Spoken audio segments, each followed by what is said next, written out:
Hello there, and welcome to Umber Dreams Archives. I'm so glad you found your way here tonight. Before we begin our journey together, take a moment to settle in, to find that comfortable position where you can truly rest. Let your body sink into wherever you are, and know that for the next few hours there's nowhere else you need to be. Where in the world are you watching from? A quiet room where the day has finally released its hold. A cozy space where you can let your thoughts slow down and your breathing deepen. Wherever you are, you're exactly where you need to be. Tonight we're going to explore the Vijayanagara Empire, one of the most remarkable kingdoms in Indian history. We'll discover how two brothers founded a city that would become the jewel of South India, understand the golden age when this empire rivaled anything in the world, and contemplate the ruins that remain, speaking quietly across the centuries. It's a journey that spans more than 300 years, from the empire's founding in 1336 to its gradual decline, and finally to the magnificent ruins that stand today in Hampi. Telling stories to anyone patient enough to listen. But don't worry, this isn't going to be a breathless rush through battles and dates. Instead, we'll move slowly and carefully through this empire's story, taking our time with the kings and poets, the merchants and builders, the temples and palaces. We'll explore the everyday rhythms of life in a city that once held 500,000 people. By the end, I think you'll find a deep appreciation for what this empire achieved, and perhaps a gentle sense of peace in understanding how civilizations rise, flourish, and transform. If you enjoy these calm explorations of history, a like and subscribe really helps reach others seeking the same peaceful way to end their day. And to those already subscribed, thank you for being here, for trusting me with your evenings, for coming back to these quiet journeys through the past. So settle in now, let your shoulders drop away from your ears, take a slow breath in, and let it go. And let's begin our slow drift through the Vijayanagara Empire, through the City of Victory, through a world that once blazed bright and now rests peacefully beneath the Indian sun. There's nowhere you need to be right now, nothing you need to remember or solve.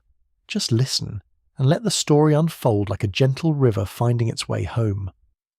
Before we can understand Vijayanagara, we need to understand the land it rose from, the South India of the early 14th century.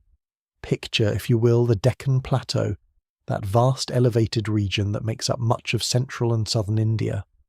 It's a landscape of dramatic contrasts, where flat-topped hills rise suddenly from plains, where rivers carve deep gorges through ancient rock, where the earth itself seems older somehow, worn smooth by time and weather.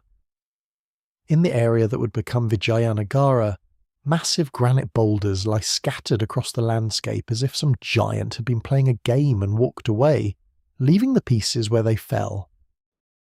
These boulders, some as large as houses, balance on hillsides and cluster in valleys, creating a geography unlike anywhere else on Earth. In the early 1300s, this region was politically fragmented, caught between larger powers that rose and fell with the rhythms of dynasty and conquest. The great Chola Empire, which had dominated South India for centuries, was in decline. The Hoysalas, known for their intricate temple architecture, controlled parts of what is now Karnataka. The Pandyas held sway in the far south, and pressing down from the north came the Delhi Sultanate, the Muslim kingdom that had already conquered much of northern India and now looked south with hungry eyes. For the Hindu kingdoms of the Deccan, these were uncertain times when the old order was crumbling and the new was not yet clear. The local people, the villagers and farmers who worked this rocky soil, lived much as their ancestors had for centuries. They grew rice in the river valleys, grazed cattle on the plateau grasslands, and worshipped at small temples dedicated to Shiva, Vishnu and the local goddesses who protected their fields and families. These were Tamil and Kannada-speaking peoples, heirs to ancient Dravidian cultures that had flourished in South India long before Sanskrit-speaking peoples had arrived from the north. Their lives followed the rhythm of monsoons and harvests, of festivals and family, of the eternal round of seasons in a land where history moved slowly until suddenly it didn't.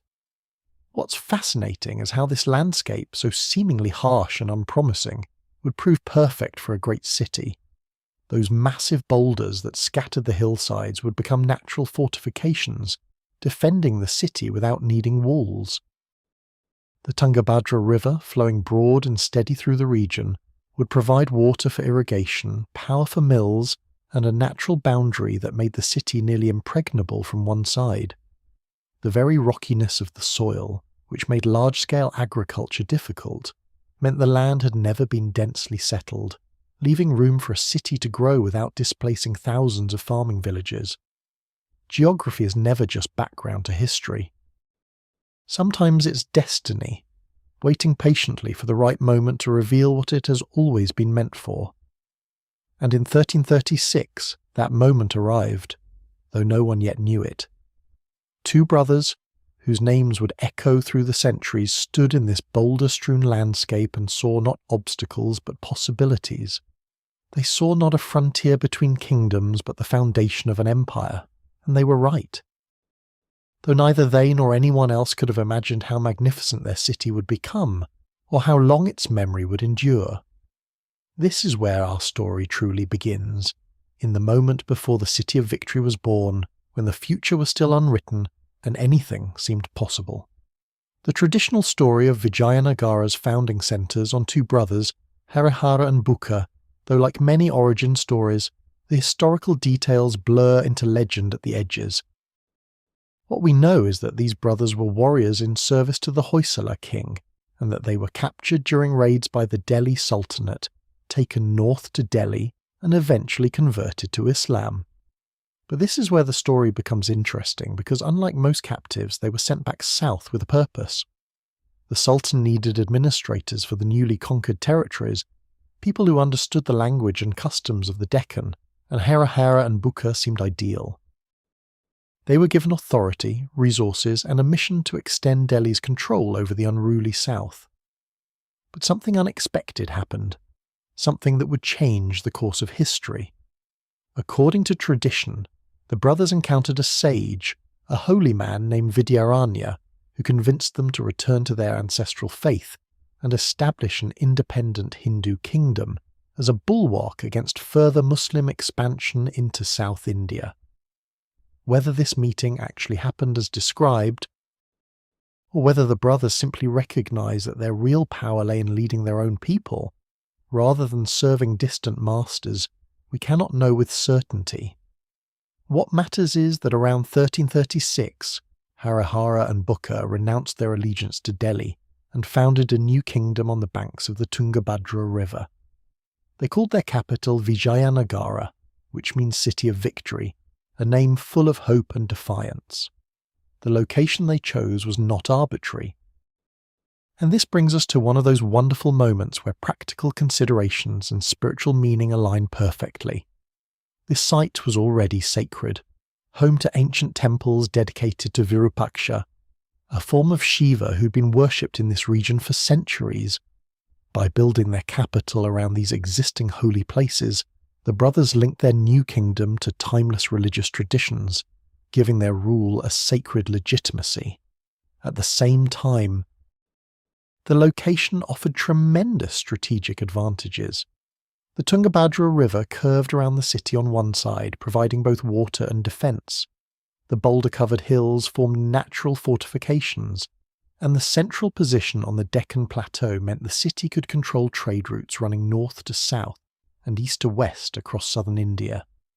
In those early years, Vijayanagara was more military camp than magnificent city. A collection of fortifications and temporary structures where the business of state and war were conducted. Harihara took the title of king, with Bukka serving as his most trusted general and administrator, though sources suggest they ruled more as partners than as king and subordinate. Together they spent the next decade consolidating their hold on the surrounding territory, fighting off challenges from neighbouring kingdoms and from the Delhi Sultanate, which was not pleased to lose its southern governors. These were hard years, when the kingdom's survival was never assured, when every battle could have been the last, but the brothers proved capable both as warriors and as rulers, and slowly, stubbornly, their kingdom grew stronger. What's remarkable is how quickly they shifted from military leaders to empire builders. Even while fighting wars, they were establishing administration, minting coins, building temples, and creating the institutions that would allow their kingdom to endure beyond their lifetimes. They understood something essential about power, that it must be both seized and built, both defended and legitimized, both feared and loved, and they understood that a kingdom without a great capital is just a collection of armies, while a kingdom with a magnificent city becomes something more, something that inspires loyalty and attracts talent and makes people believe in possibilities. The city they began to build on the banks of the Tungabhadra would, in time, become one of the greatest in the world, a place where, as one later visitor would write, you could buy anything your heart desired and see wonders that existed nowhere else on earth.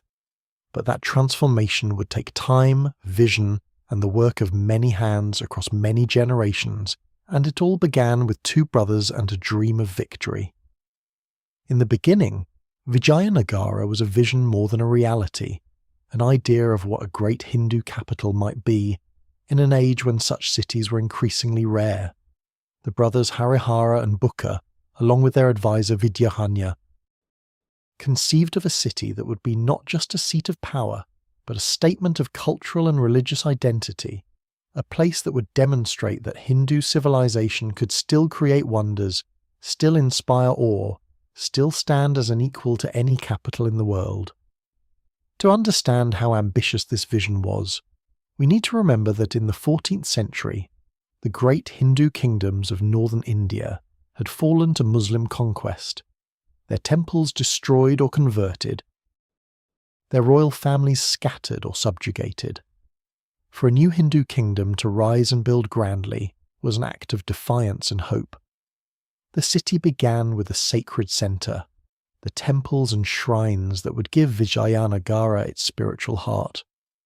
The Virupaksha temple, already ancient when the empire was founded, was expanded and enhanced, its towering Gopuram, or gateway tower, rebuilt to proclaim the city's devotion from miles away.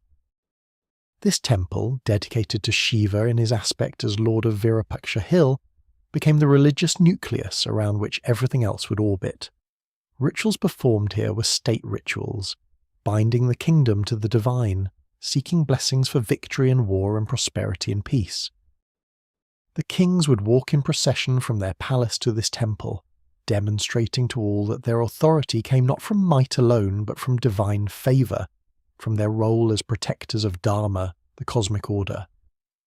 Around this sacred core, the city spread outward in roughly concentric zones, each with its purpose and character. Closest to the temples were the royal quarters, the palaces and administrative buildings, where the king and his court conducted the business of empire. Further out were the neighbourhoods where nobles and officials built their mansions, surrounded by gardens and pools that created pockets of green in the rocky landscape. Beyond these were the commercial districts, the bazaars and markets where merchants from across the Indian Ocean world came to trade, creating a cosmopolitan atmosphere where Tamil traders from the south mingled with Persian merchants from the north, where Chinese silk was sold alongside African ivory, where the languages of a dozen lands created a constant murmur of commerce and negotiation. And furthest out were the working neighbourhoods, where craftspeople and labourers lived in more modest dwellings, yet still with access to public wells and small neighbourhood temples, for even in hierarchy, the city planners sought to provide for all. What made Vijayanagara distinctive was how it incorporated the natural landscape rather than fighting against it. Those massive granite boulders, instead of being cleared away, were integrated into the city's design. Some became the foundations for temples and palaces, their natural strength supporting structures that have endured for centuries. Others were carved into religious sculptures or used as natural fortifications. The builders of Vijayanagara understood that this strange, beautiful landscape was not an obstacle to be overcome but a gift to be used, and the result was a city unlike any other, where nature and culture intertwined in ways that still take the breath away. Even the ruins, even after centuries of abandonment, possess a beauty that owes as much to geology as to human artistry. The construction of this new capital was not the work of months or even years, but of generations. What Harihara and Bukka began, their successors continued and expanded, each king adding his own monuments, his own temples, his own contribution to the city's grandeur. Stone by stone, the city of Victory rose, transforming from a fortified settlement into a metropolis that would, at its height, rival the greatest cities of its age. And as the city grew, so too did the empire. For a capital this magnificent attracted talent and trade, inspired confidence and loyalty, and made allies believe that Vijayanagara was a power worth supporting, and enemies think twice before attacking. The city and the empire grew together, each making the other greater, each impossible to imagine without the other, and both standing as monuments to what human vision and effort can achieve when they have time to work and faith to sustain them. The first decades of the Vijayanagara Empire were marked by constant warfare, for building a new kingdom in 14th century India meant taking territory from others and defending it against those who wanted it back. The brothers faced threats from multiple directions: the Bahmani Sultanate to the north, a powerful Muslim kingdom that saw Vijayanagara as both a rival and a threat; the remnants of the Hoysala kingdom, whose territory the brothers had absorbed, and various smaller Hindu kingdoms that resented this upstart power. The Delhi Sultanate, though increasingly preoccupied with its own problems, still sent occasional expeditions south to remind everyone who was supposed to be in charge. In such a world, survival was never guaranteed, and every season brought new challenges. Harihara proved himself an able military commander, but more importantly, he understood that war was not just about battles, but about strategy, alliances, and the careful management of resources. Rather than trying to fight on all fronts simultaneously, he prioritized his enemies, making temporary truces with some while focusing his forces against others.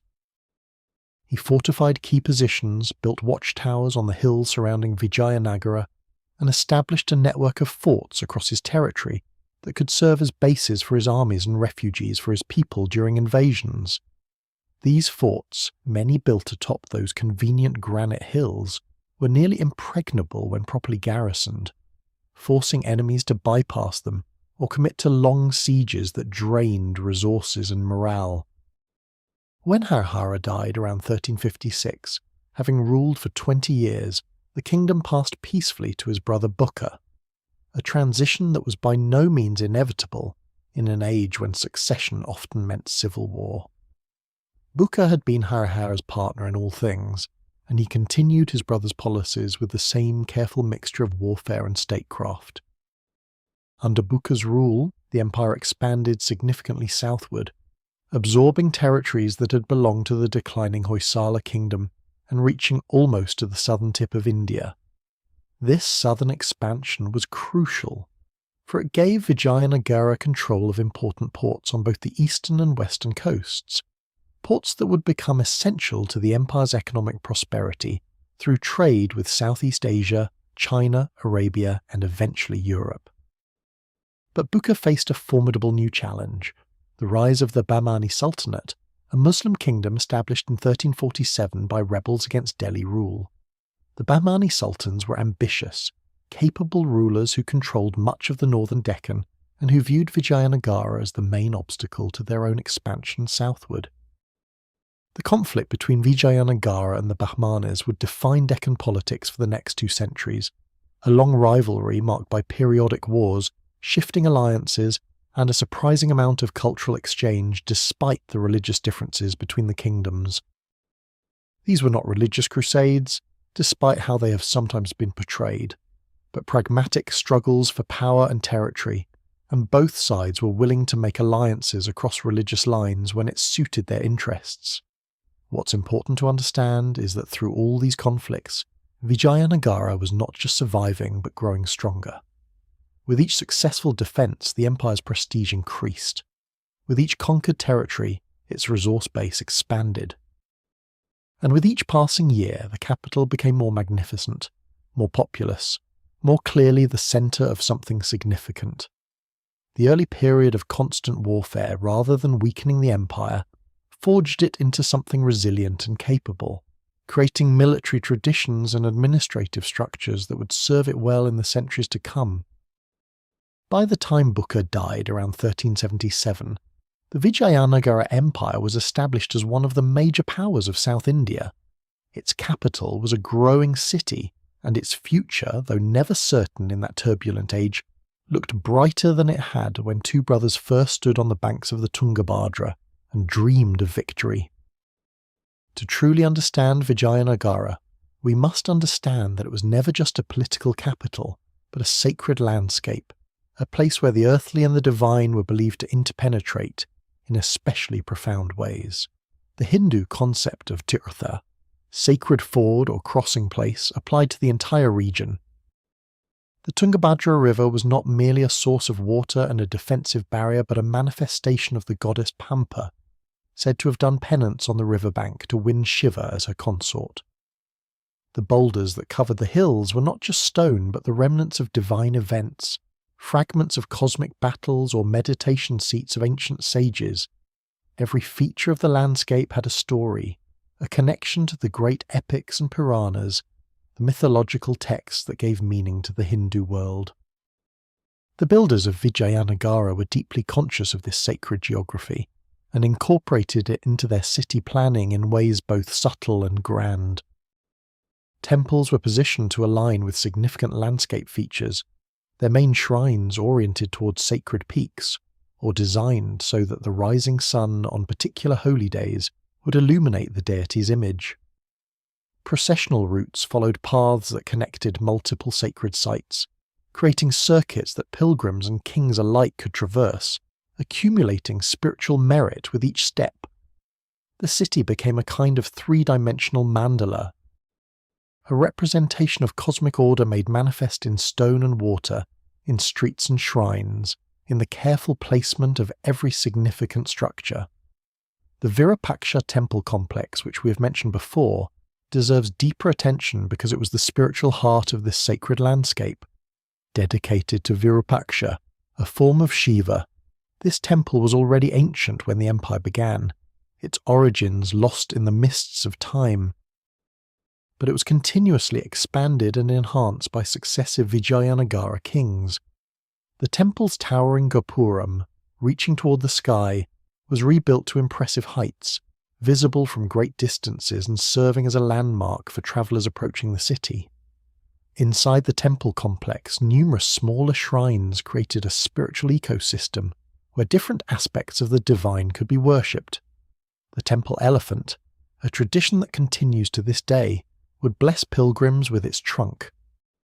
Musicians and dancers performed in the temple halls, offering their art to the deity, and every day rituals were performed according to schedules established centuries earlier, maintaining an unbroken thread of worship that connected the present to the deepest past. But Virupaksha was not the only temple, not by far. As the city grew, temples proliferated, each serving different communities and different needs. There was the Vitala temple, dedicated to Vishnu in his aspect as Vitala, a form particularly beloved in the region.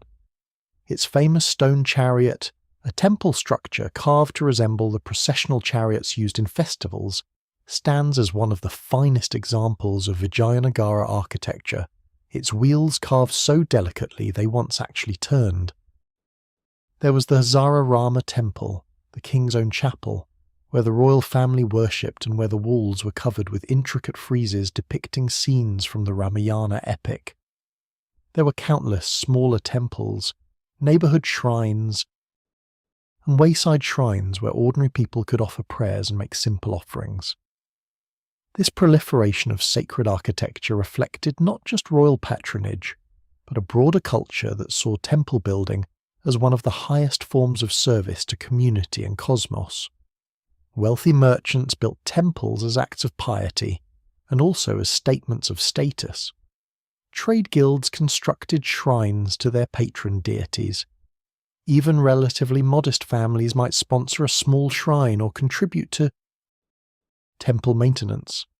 The result was a city where sacred space was everywhere, where you could not walk far without encountering some reminder of the divine, where the boundary between sacred and secular was deliberately blurred. And this sacred geography was not static, but constantly growing, constantly being renewed through ritual and renovation, through festival and pilgrimage, through the daily worship of thousands of people who believed their city was blessed by the gods and who, through their devotion, made that belief a kind of reality. The landscape itself became sacred through human attention and care, and that sacredness in turn shaped how people understood their city and their place within it, creating a feedback loop of meaning that endured for centuries. If Vijayanagara had one golden age, one period when everything seemed to align perfectly, it was the reign of Krishnadevaraya, who ruled from 1509 to 1529. Krishnadevaraya came from the Tuluva dynasty, the third dynasty to rule Vijayanagara, and he inherited an empire already powerful and prosperous. But under his rule, that empire reached heights it would never surpass, becoming one of the wealthiest and most powerful kingdoms in the world at that time. Contemporary Portuguese visitors, who were beginning to establish trading posts along the Indian coast, wrote back to Europe in astonishment about the city they had seen, comparing it favourably to Rome itself, describing a level of wealth and sophistication they had not expected to find in what they had thought would be a barbarous land. Krishnadevaraya was remarkable because he embodied the ideal of the complete king as understood in Hindu political philosophy. He was a successful warrior who expanded the empire's borders and defeated its enemies. He was a capable administrator who maintained order and promoted prosperity throughout his realm. He was a generous patron of arts and religion, who commissioned temples and supported poets. And he was himself a learned man, a poet in Telugu and Sanskrit who wrote plays and treatises that are still studied today. This combination of qualities was rare in any age, and contemporaries recognized that they were living under an exceptional ruler. His military achievements were substantial and cemented Vijayanagara's position as the dominant power in South India. He campaigned against the Bahmani Sultanate's successor states, capturing the fortress of Raichur in a famous siege and asserting Vijayanagara's authority over disputed territories in the northern Deccan.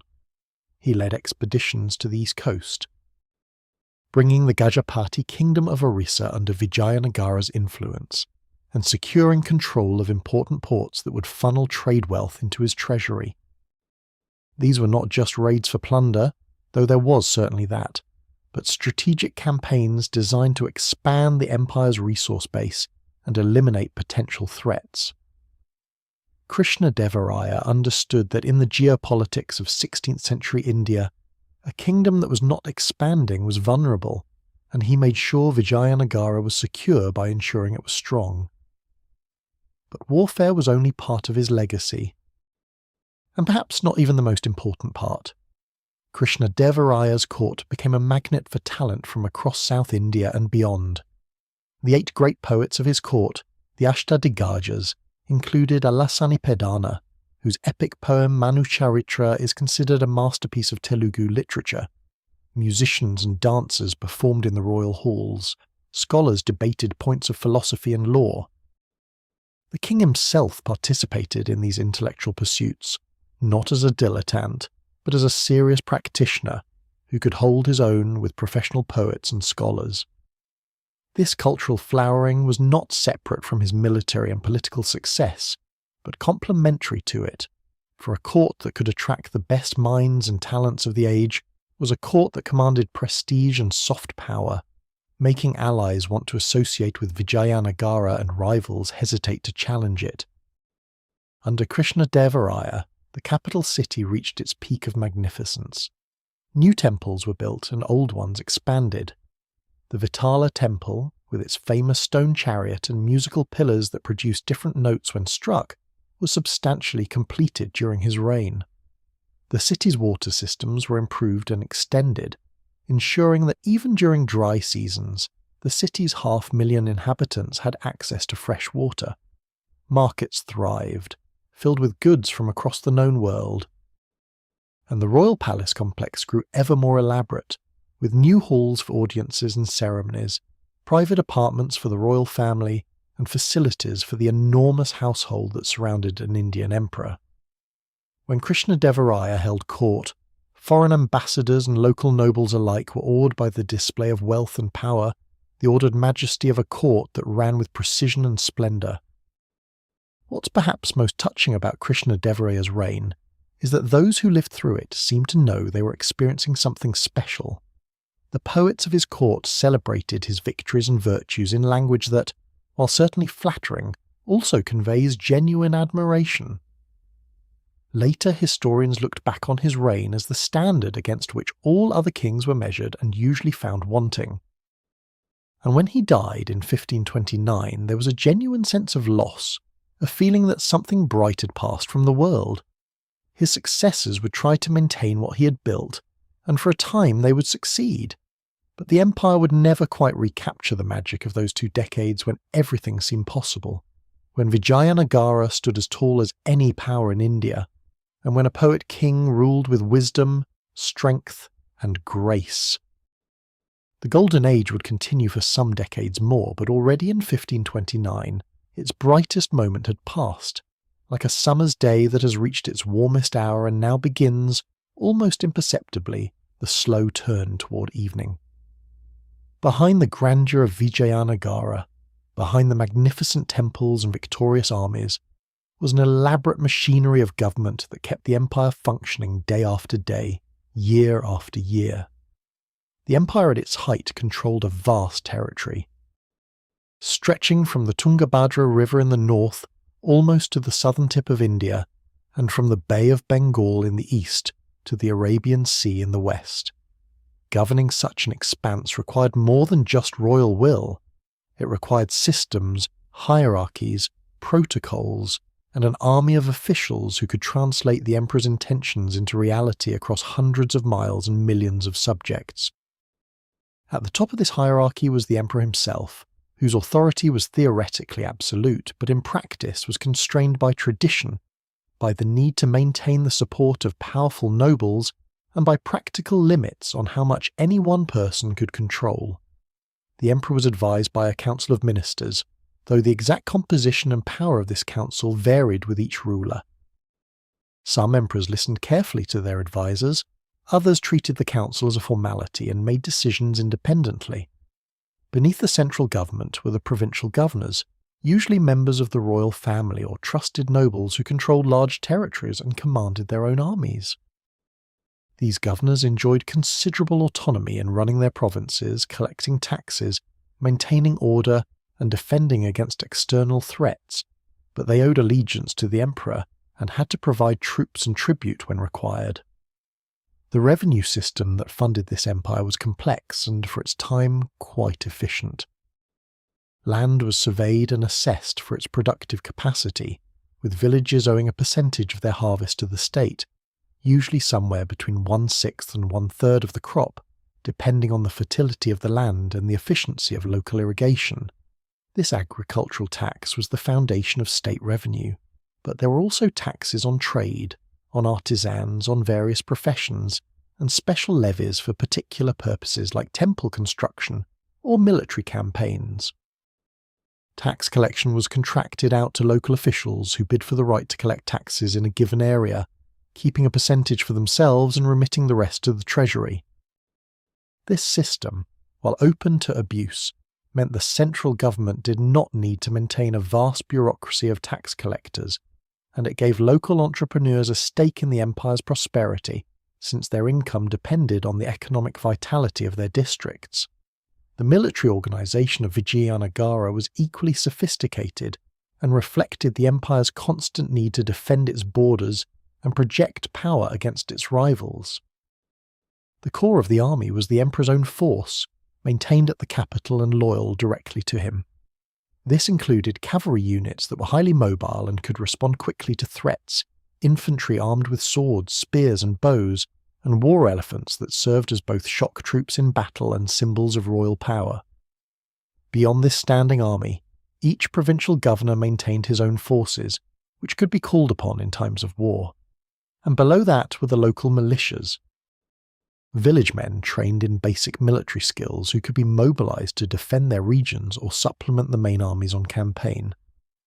What's particularly interesting about Vijayanagara's government is how it balanced central control with local autonomy, creating a system flexible enough to accommodate the diverse regions and communities within the empire. Village councils, called panchayats, handled most local disputes and administrative matters, maintaining ancient traditions of self-governance that predated the empire by centuries.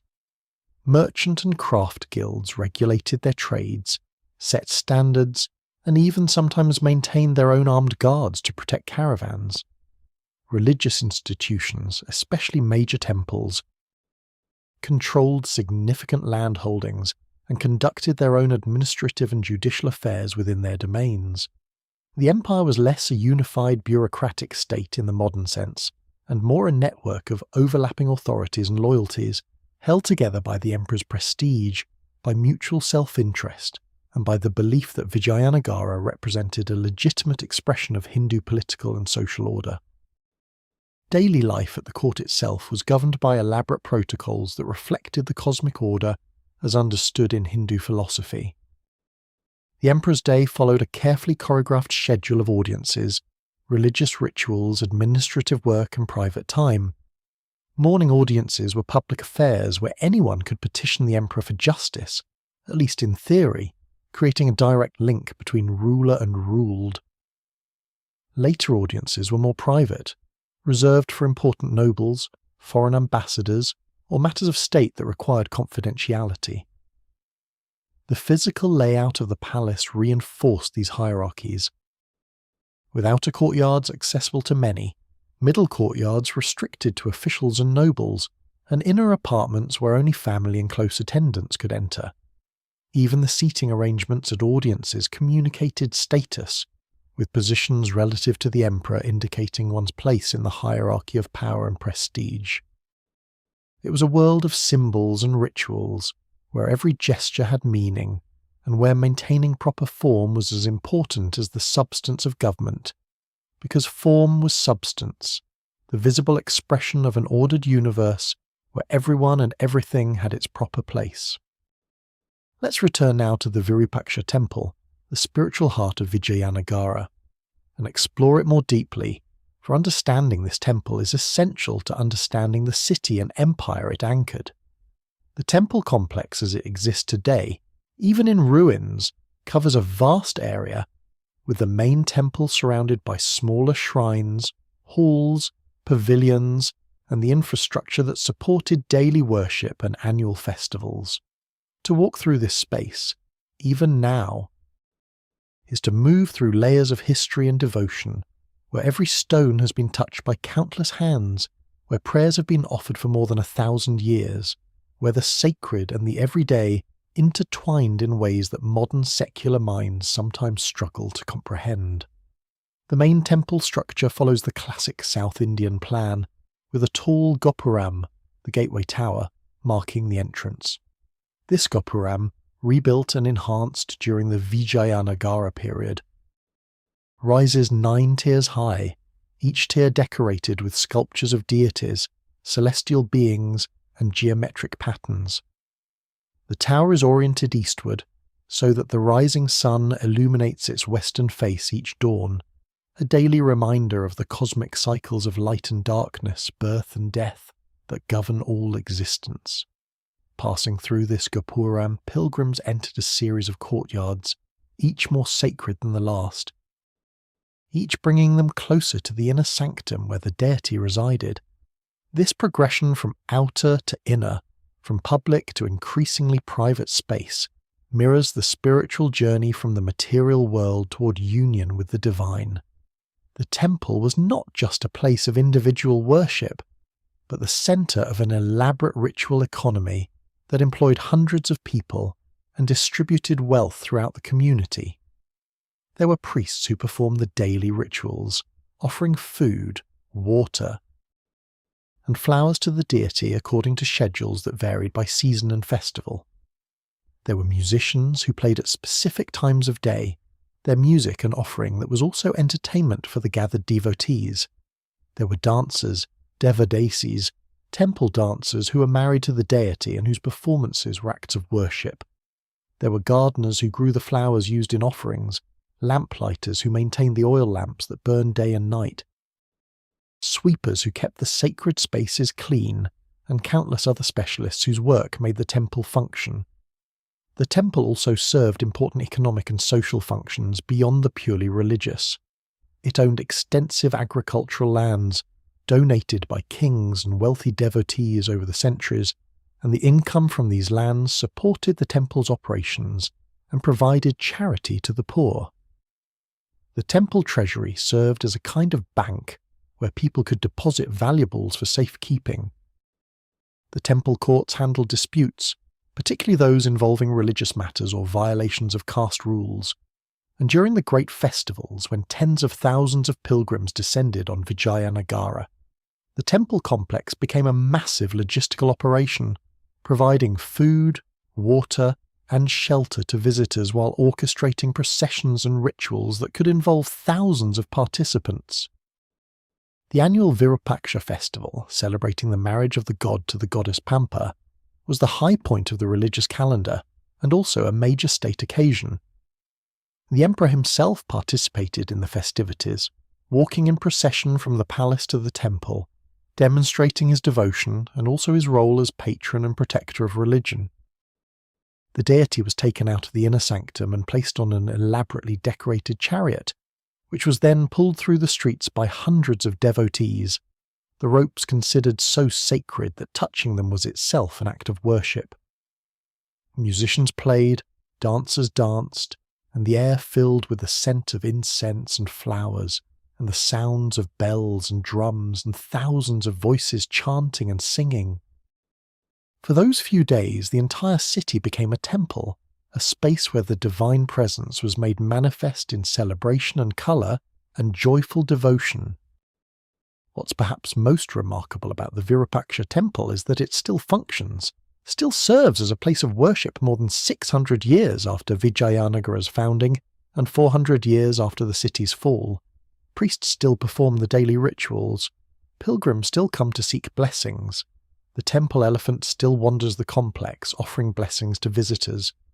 In a world where so much of the ancient city is now ruins inhabited only by monkeys and memories, the Virupaksha temple remains alive, a thread of continuity connecting the present to that distant past when this was the heart of an empire. And perhaps this is the temple's greatest achievement, not its architectural beauty or historical importance, but its persistence, its refusal to become merely a monument or a museum, its insistence on remaining what it has always been. A place where humans reach toward the divine, where prayers are offered and sometimes, in the mysterious ways that such things work, answered. If the temples were Vijayanagara's spiritual heart, the markets were its economic engine, the places where wealth was created and circulated, where goods from across the known world changed hands, and where the empire's prosperity was made visible in the daily bustle of buying and selling. Contemporary accounts describe markets that stretch for miles, organised by commodity and craft, where you could find literally anything you desired if you had the money to pay for it. There were markets for horses imported from Arabia and Persia, essential for the empire's cavalry. There were markets for precious stones and pearls, for Vijayanagara-controlled gem-producing regions, and attracted merchants who traded in luxury goods. There were markets for textiles, for South India was famous for its cotton and silk production, and there were markets for everyday goods, food and pottery and tools, serving the needs of the city's enormous population. The wealth of Vijayanagara was built on trade, and the empire's geographic position made it an ideal hub for commerce between different regions and different economic systems. To the west were ports on the Arabian Sea that connected to the Persian Gulf, to Arabia, to East Africa, and through them to the Mediterranean and Europe. To the east were ports on the Bay of Bengal that connected to Southeast Asia, to China, and to the spice islands of what is now Indonesia.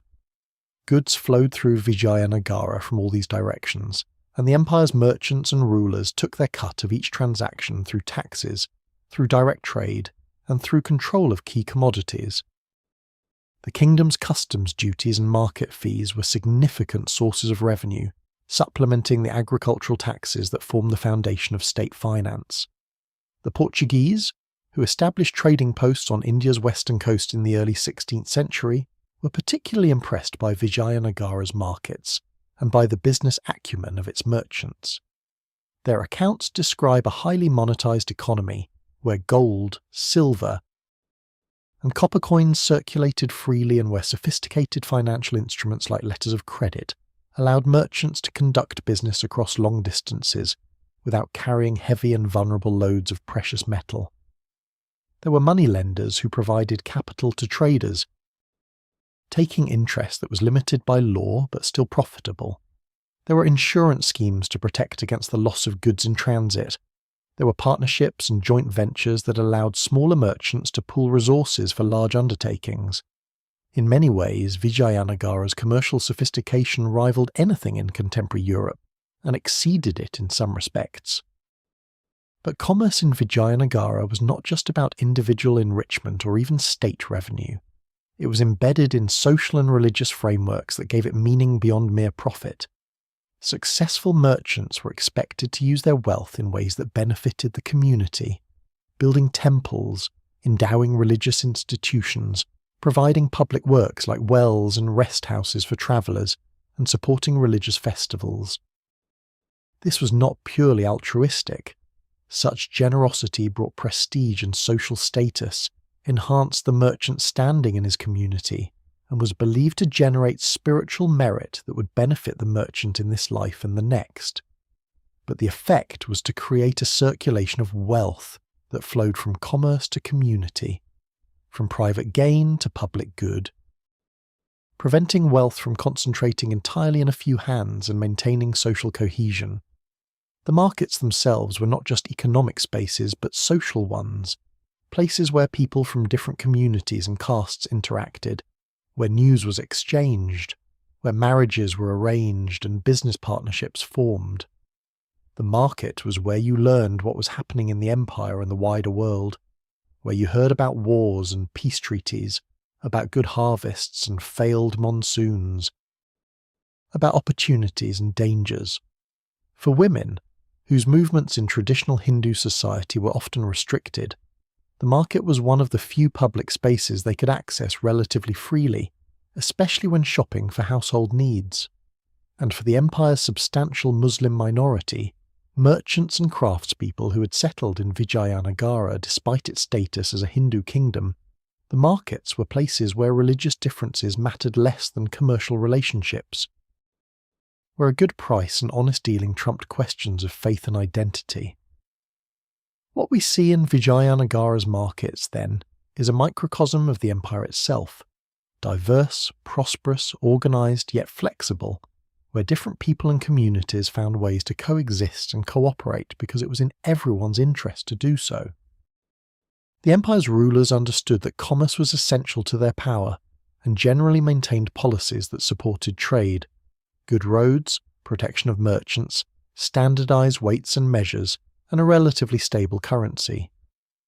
In return, they could tax this prosperity and use the wealth it generated to fund their armies, build their temples, and maintain the machinery of state.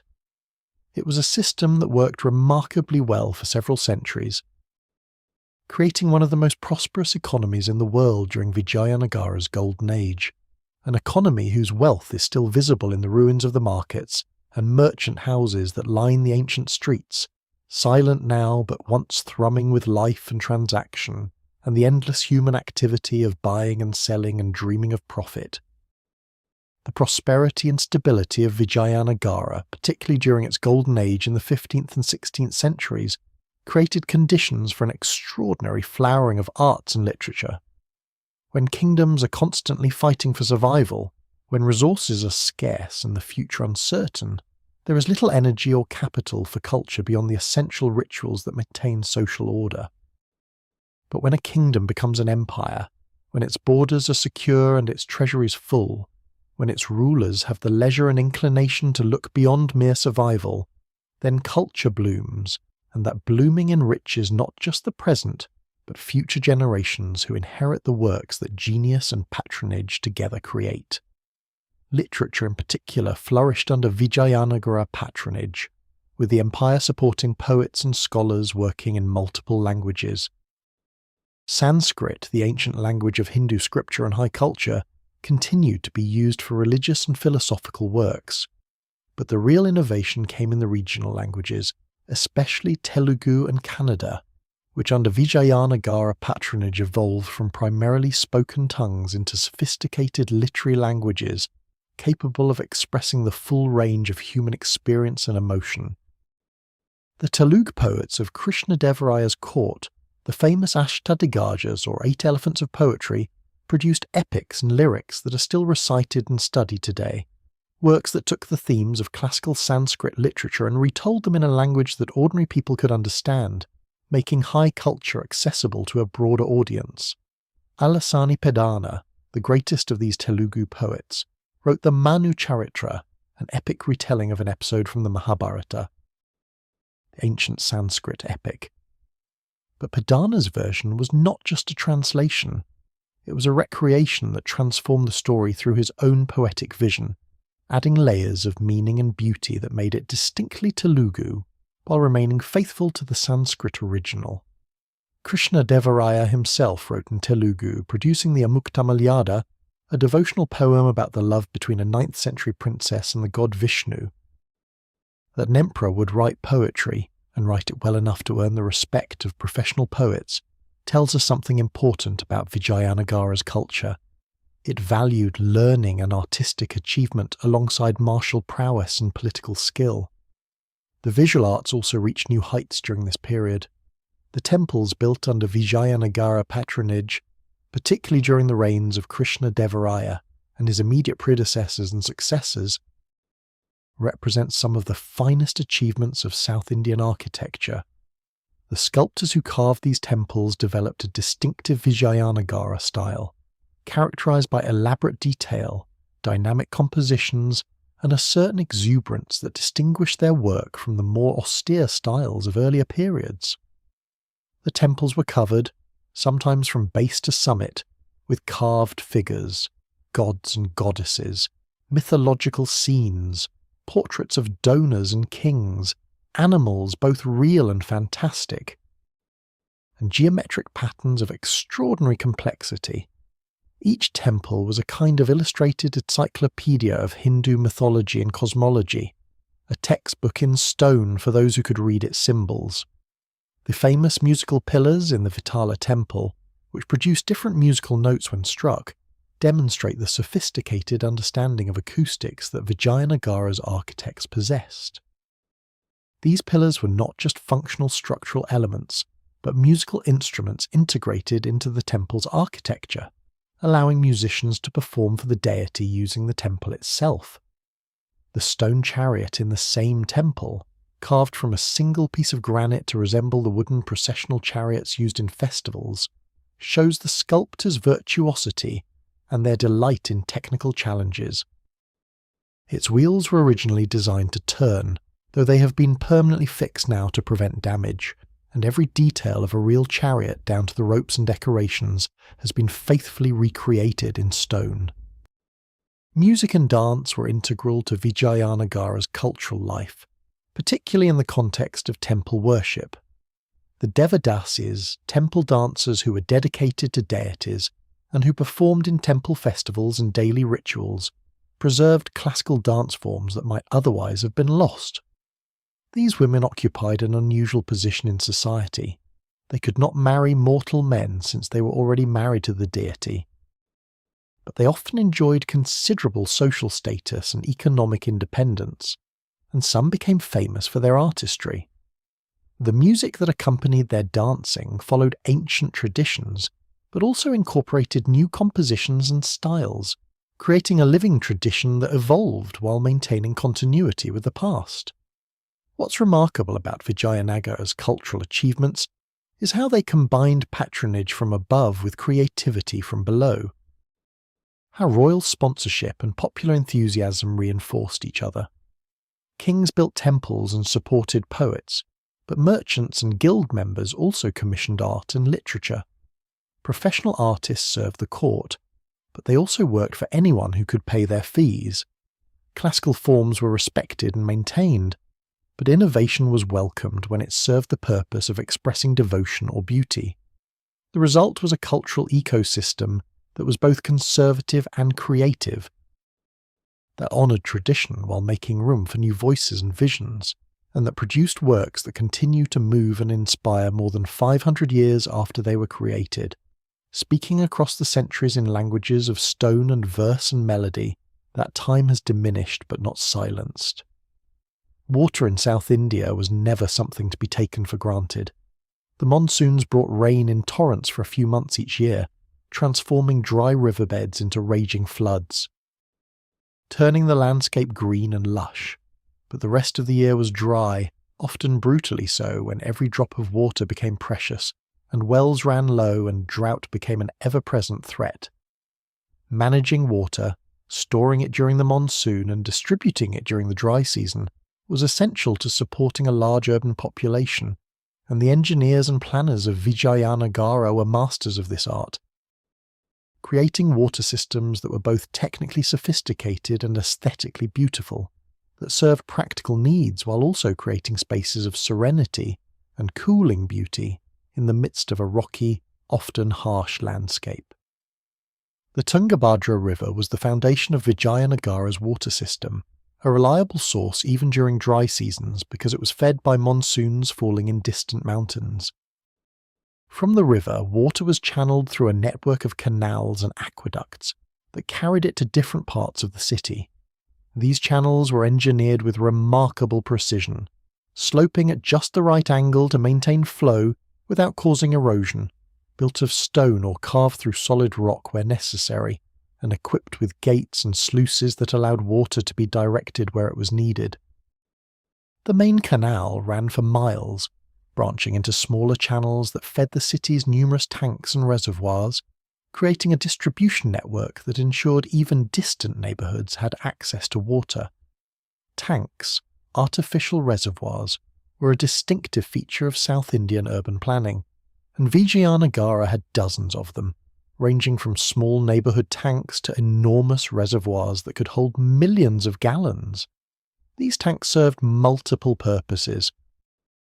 They stored water for drinking and irrigation, they recharged groundwater, and they created pleasant public spaces where people could bathe, wash clothes and socialise. The tanks were often located near temples, providing water for ritual bathing and for the daily worship of temple deities. Many were quite beautiful, surrounded by steps and pavilions, shaded by trees, home to fish and waterfowl, places of coolness and peace in a hot climate. The largest of these tanks, sometimes called reservoirs to distinguish them from smaller tanks, were engineering marvels that demonstrate the technical skill of Vijayanagara's builders. They were created by building massive earthen dams across valleys, impounding water during the monsoon that could then be used throughout the year. The dams were built with meticulous care, layer upon layer of earth and stone compacted and bonded, wide enough at the base to withstand the enormous pressure of contained water, tapering toward the top where overflow channels carried away excess water during heavy rains. Some of these ancient dams still function today, still hold water, still serve irrigation needs more than 500 years after they were built, a testament to the knowledge and craftsmanship of their creators. But water management in Vijayanagara was not just about engineering, it was also about understanding water's sacred significance in Hindu thought. Water is a purifying element, used in virtually every religious ritual.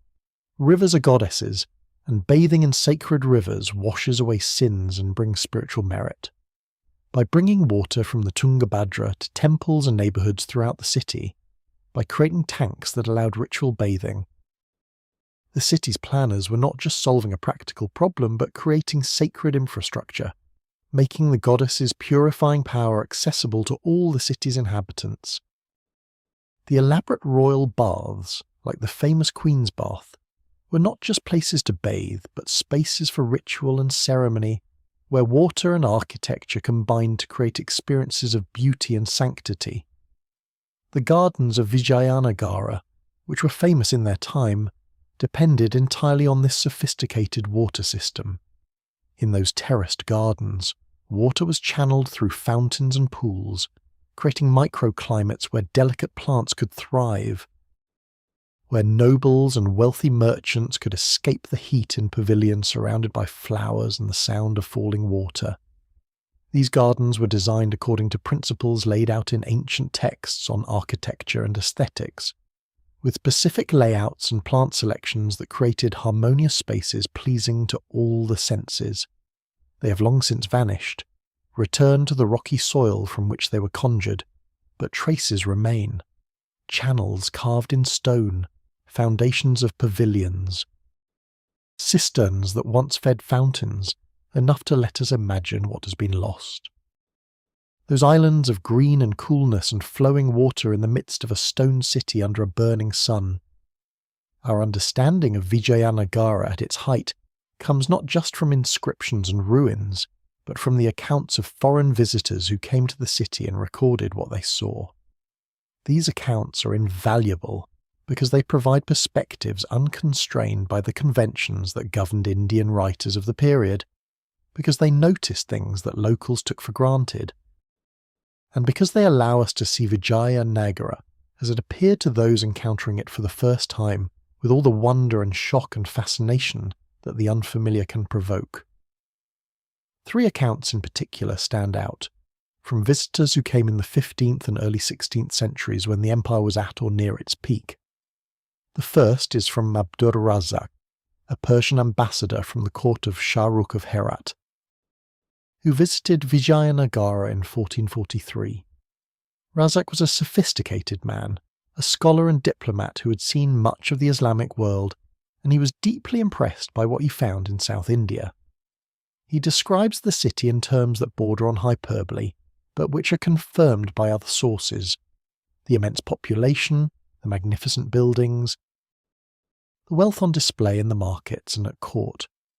He writes about the king receiving him in a hall whose ceiling was supported by beautifully carved pillars, where the floor was covered with silk carpets, and where courtiers stood in perfect order according to rank. He describes the festivals he witnessed, with their processions of elephants and horses, their music and dancing, their displays of wealth that seemed to him almost incredible. What's particularly interesting in Razak's account is his observation that despite the Hindu-Muslim conflicts that mark the period, he was treated with respect and courtesy at the Vijayanagara court. The king gave him gifts and provided for his needs. Conversations were held about philosophy and religion that were scholarly rather than hostile. This suggests a pragmatism and cosmopolitanism at the highest levels of Vijayanagara society, an ability to separate religious identity from diplomatic and commercial relations, a quality that would serve the empire well in navigating the complex geopolitics of the period. Razak departed with a high opinion of Vijayanagara's civilization and power, and his account, circulating in Persian and eventually translated into other languages, helped establish the empire's reputation in the wider Islamic world. The second important account comes from Duarte Barbosa, a Portuguese trader and writer who visited the western coast of India in the early 16th century and collected information about Vijayanagara, though it's unclear whether he actually visited the capital himself or was reporting what he heard from others. Barbosa describes the empire as incredibly rich, controlling territories that produced abundant harvests and valuable commodities. He talks about the trade in horses, imported from Arabia and Persia, and sold in Vijayanagara's markets for prices that seemed astronomical to him. He mentions the prosperity of merchants and the sophisticated commercial practices they employed, and he notes the military strength of the empire, the large armies it could field, and the fortifications that protected its territories. But the most detailed and vivid account comes from Domingo Paes, a Portuguese traveller who visited Vijayanagara around 1520, during the reign of Krishnadevaraya. Paes's account is extraordinary because he stayed for some time and observed the city with a careful eye, recording details about everything from architecture to agriculture, from religious practices to military organisation. He describes the city's layout, the division between sacred and secular spaces, the massive walls that protected different zones. He writes about the daily routines at the royal court, the audiences and ceremonies, the protocol and hierarchy. He attends festivals and describes them in loving detail, clearly enchanted by the spectacle and colour. What makes Peirce's account so valuable is his willingness to be impressed without losing his critical faculties. He admires the wealth and sophistication he sees, but he also notes things that strike him as strange or problematic by his European Christian standards. He describes the practice of widows committing sati, burning themselves on their husbands' funeral pyres, with a mixture of horror and fascination. He notes the caste restrictions that governed social interaction, the barriers between different communities that seem to him unnecessary and harsh. And yet he keeps returning to descriptions of beauty and prosperity, to the magnificent temples, to markets overflowing with goods, to the evident contentment of most of the population he encounters. These foreign accounts, when read alongside indigenous sources like inscriptions and literary works, give us a remarkably full picture of Vijayanagara at its height. They confirm that contemporary descriptions of the city's magnificence and the empire's wealth were not just flattery or poetic exaggeration, but reflected genuine achievements. They provide details about daily life and social practices that Indian sources often omitted as too obvious to mention, and they remind us that Vijayanagara was not isolated but connected to wider networks of trade and diplomacy, that it was known and respected across much of the Old World, and that visitors from Persia, Portugal, and many other places came to this city on the Tungabhadra and found it worthy of their wonder and their words, preserving for us glimpses of a world that would soon pass away, like reflections on water that remain clear even after the water itself has flowed on and away. When we think about empires and kingdoms, we tend to focus on kings and generals, on the men who wielded obvious power through armies and administration. But power in traditional societies was never so simple, and women, particularly royal women, often exercised influence in ways both subtle and profound. In Vijayanagara, queens and princesses occupied positions of considerable importance, sometimes acting as regents, often controlling significant resources, and always playing crucial roles in the reproduction of royal legitimacy and the maintenance of court culture. To understand the empire fully, we need to understand these women and the spaces they occupied. The queens of Vijayanagara could be numerous, for like most Indian kings, the emperors practiced polygamy, maintaining multiple wives who held different ranks and enjoyed different privileges. The chief queen, typically the first wife from an appropriate noble family, held special status and often considerable influence.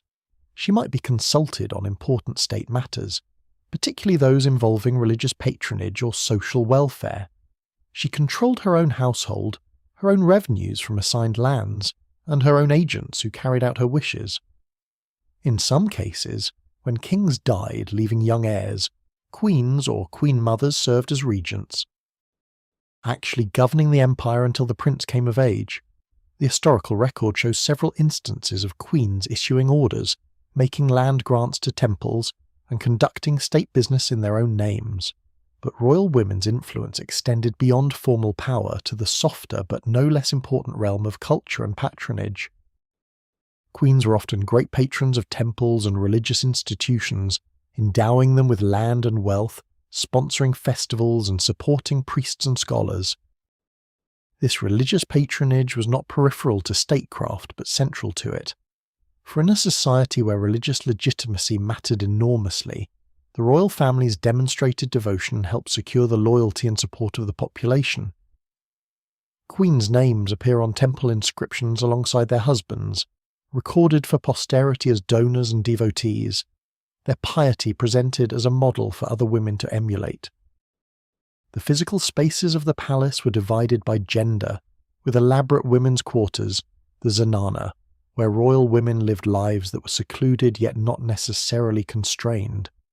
The zenana was not a prison but a semi-autonomous zone with its own administration, its own economy and its own cultural life.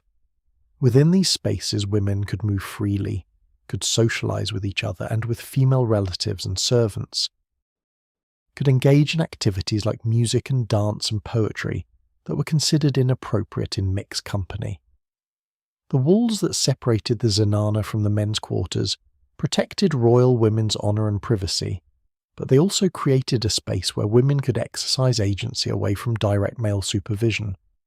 Royal women were also crucial in diplomatic marriage alliances. The practice of cementing relationships between kingdoms through carefully arranged marriages. Vijayanagara emperors took brides from allied kingdoms and gave their daughters and sisters as wives to allied rulers. These marriages created networks of relationship that could be activated in times of need, calling on kinship obligations to secure military support or political cooperation. The women themselves, moving between their birth families and their marital families, served as links and intermediaries, carrying messages, advocating for their natal kingdoms at their husbands' courts, and sometimes mediating conflicts between allied powers. Their bodies and their loyalties were in some sense commodities in the political marketplace, yet they were not without agency, not merely passive objects, but active participants who navigated complex loyalties and sometimes achieved considerable influence. The records also hint at accomplished women who made names for themselves beyond their roles as wives and mothers. There were courtesans and dancers who achieved fame for their artistry, and who sometimes wielded influence over the kings who favoured them. There were women poets and scholars, though their works have mostly been lost or are preserved only in fragments. There were diva-deises, temple dancers, who occupied ambiguous positions, neither married nor unmarried in conventional terms, dedicated to deities and often gaining considerable wealth and status through their temple service. These women existed in the margins of conventional social categories, and perhaps because of that marginality, they sometimes found opportunities for achievement and independence that more conventionally positioned women could not access.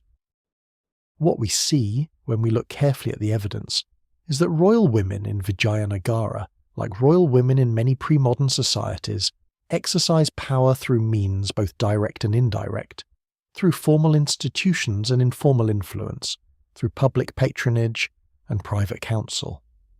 They were not equal to men in a modern sense, for the society was deeply patriarchal, and their opportunities were constrained by gender.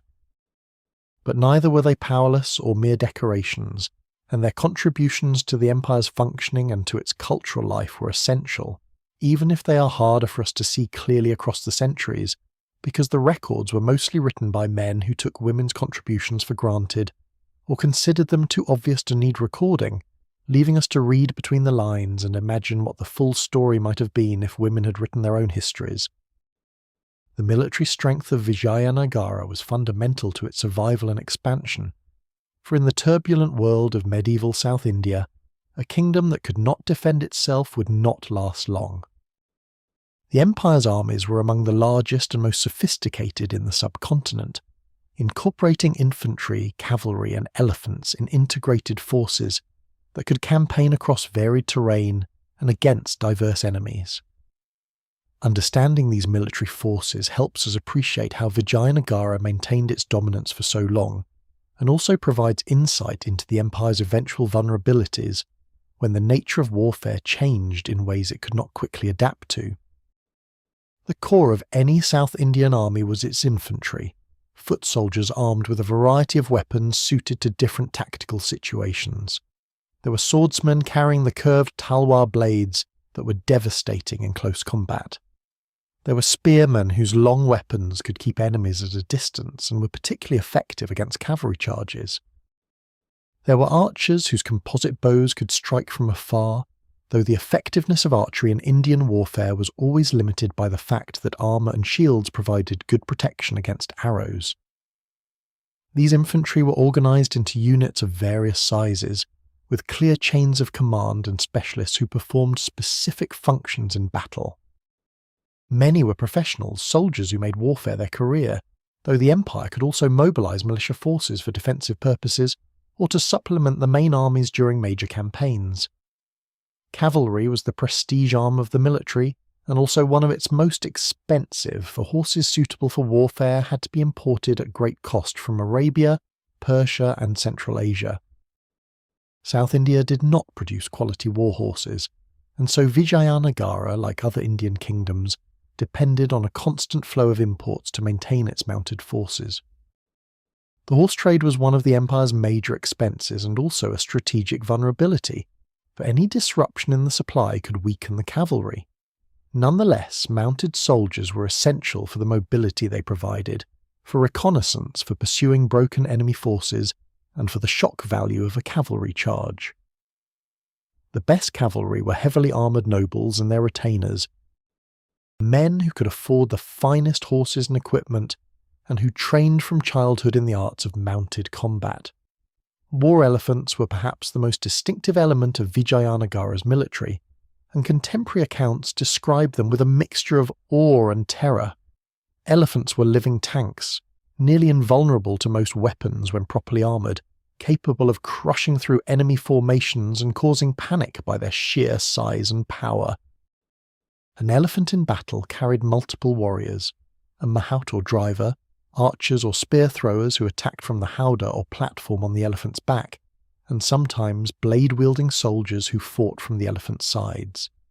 Well-trained war elephants were incredibly valuable, worth many times their weight in gold, and they were treated with care and respect, housed in special stables, tended by skilled keepers, and fed the best fodder.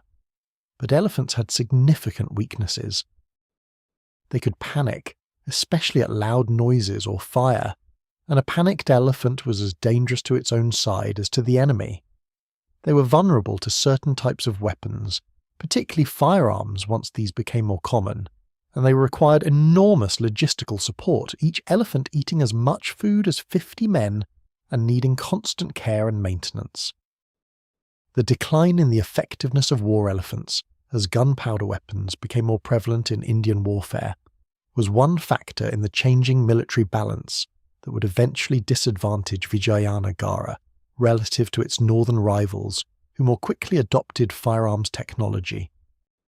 Fortifications were central to Vijayanagara's defensive strategy, and the empire built extensively, creating a network of forts that controlled strategic points and provided secure bases for military operations.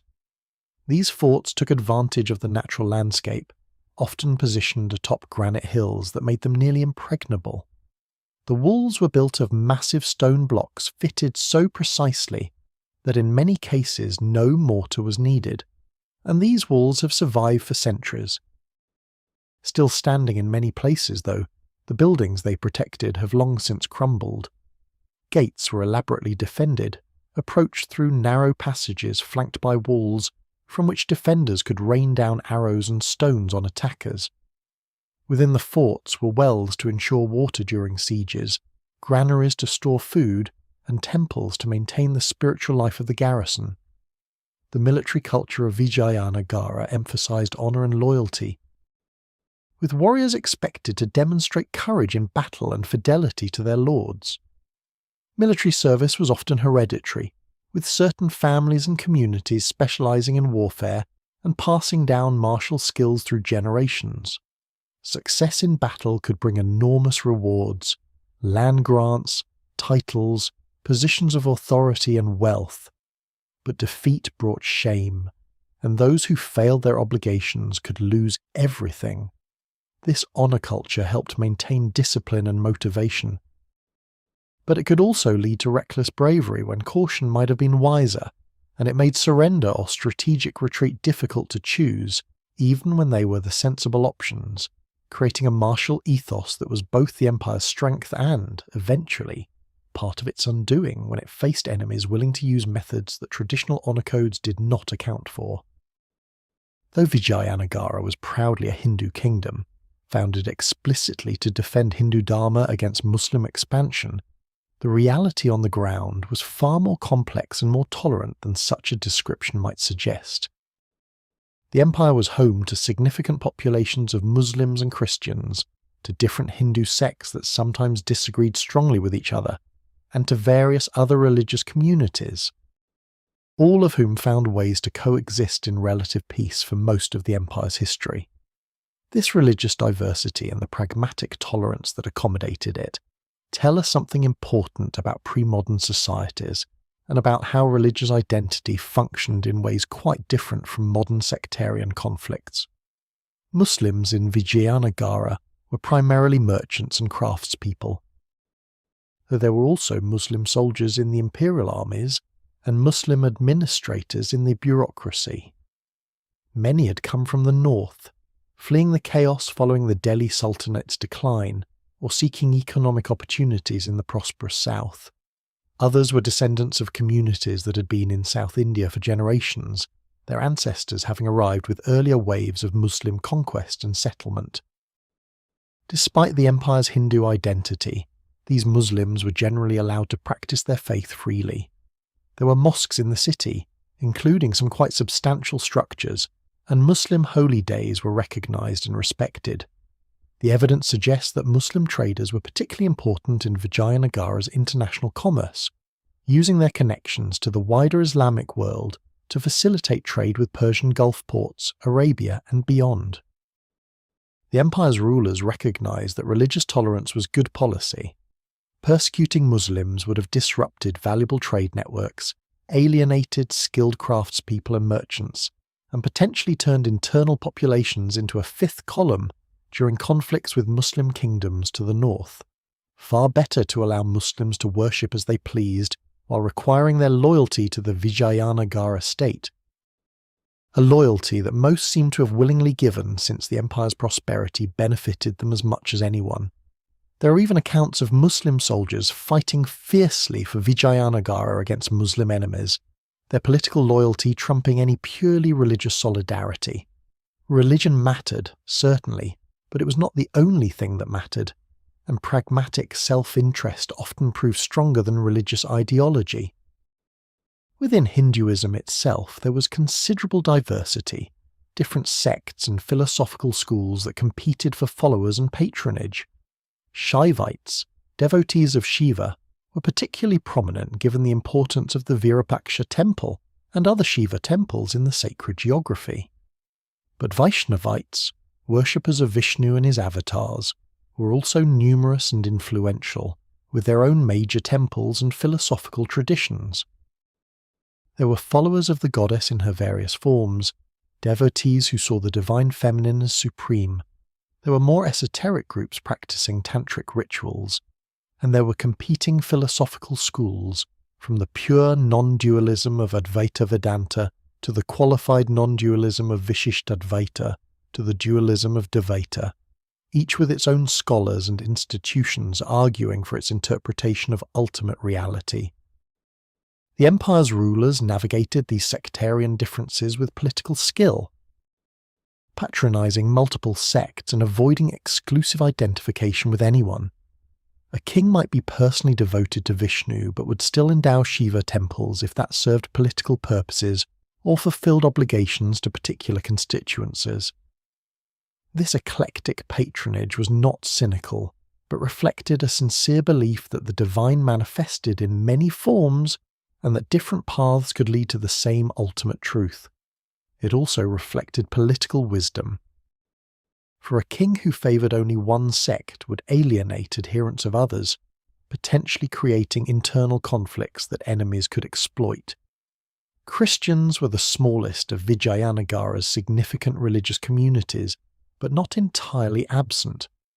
There were ancient Christian communities along the southwestern coast, the so-called St. Thomas Christians, who claimed descent from converts made by the Apostle Thomas in the 1st century. As Portuguese presence on the western coast increased in the early 16th century, there was growing Christian influence, and some Catholic missionaries visited Vijayanagara's territories, though with limited success in making converts. The empire's response to Christianity was generally tolerant, allowing Christians to practice their faith while keeping a careful eye on Portuguese activities to ensure they did not become a political threat. What enabled this religious diversity to coexist relatively peacefully was a combination of factors: the empire's fundamental strength and stability, which meant that religious conflicts were not existential threats, a political culture that valued pragmatism over ideological purity, social structures that kept different communities somewhat separate in daily life, reducing friction points, and perhaps most importantly, a shared economic interest in maintaining the prosperity that benefited everyone.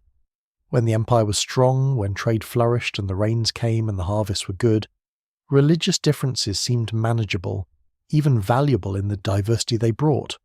Only when the empire weakened, when economic stress increased and political stability frayed, did religious identities become more divisive, and even then, the sectarian violence that would mark later periods was relatively limited during Vijayanagara's existence, suggesting a level of social cohesion and mutual tolerance that we might do well to remember and perhaps to learn from.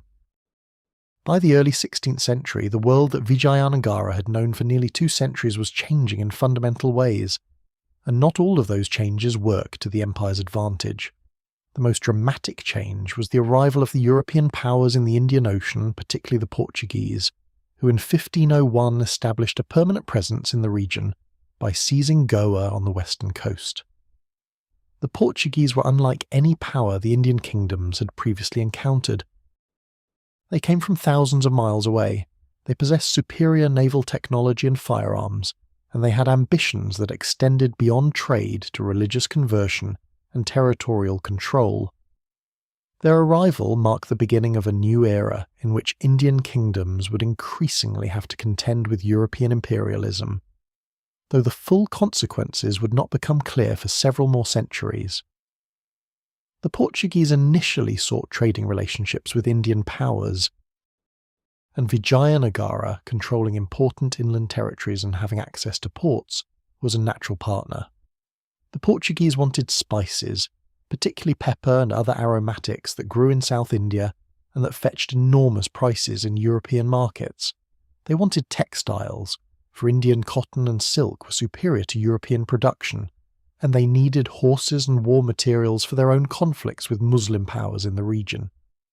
Vijayanagara could provide all of these, and in return, though the Portuguese offered goods from Europe, and more importantly advanced weapons technology, particularly firearms that were beginning to change the nature of warfare.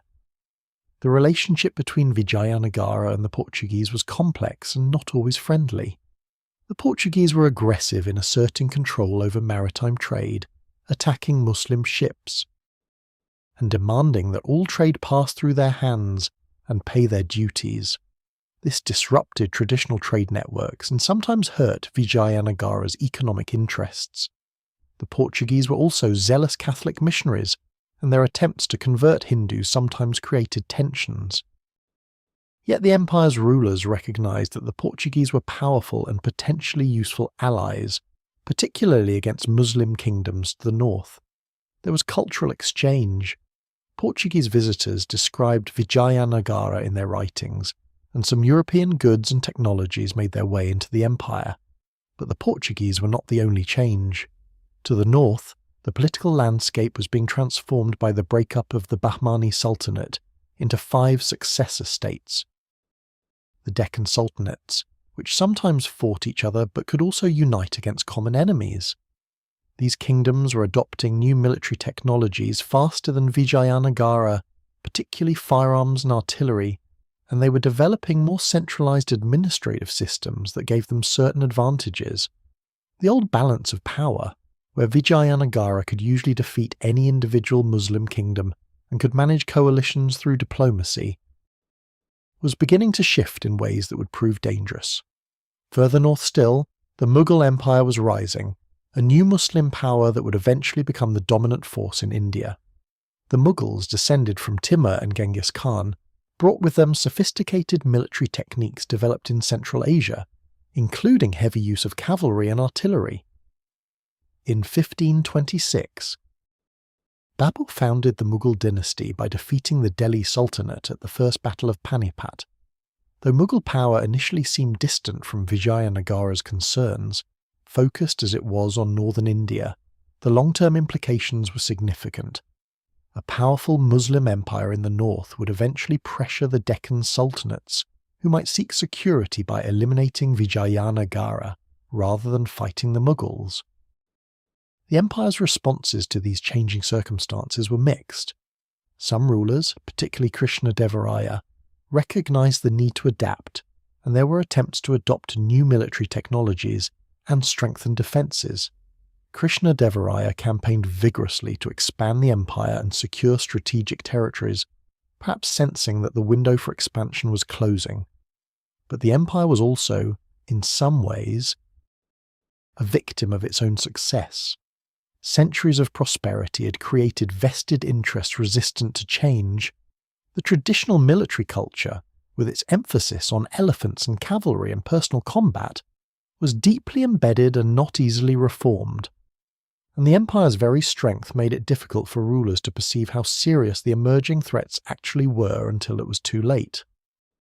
What's striking, looking back, is how many of the forces that would eventually overwhelm Vijayanagara were already visible by the middle of the 16th century. The Portuguese presence foreshadowed European colonialism that would eventually subjugate all of India. The Deccan Sultanate's military modernization pointed toward a future where traditional Indian warfare would be outmatched by those who adopted European weapons and tactics.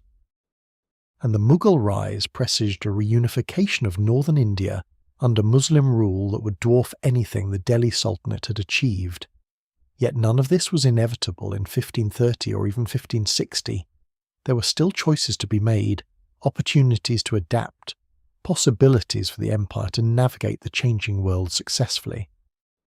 That it ultimately failed to do so was the result of specific decisions, particular defeats, and bad luck, not some predetermined historical necessity, and that makes the story more tragic, for we can see how close the empire came to surviving, how the future hung in the balance for longer than we might think, and how quickly everything can change when that balance finally tips.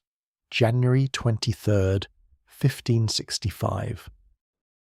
The date when everything changed, when the Vijayanagara Empire's 2 centuries of dominance ended in a single catastrophic battle, fought on the plains near the village of Talikota.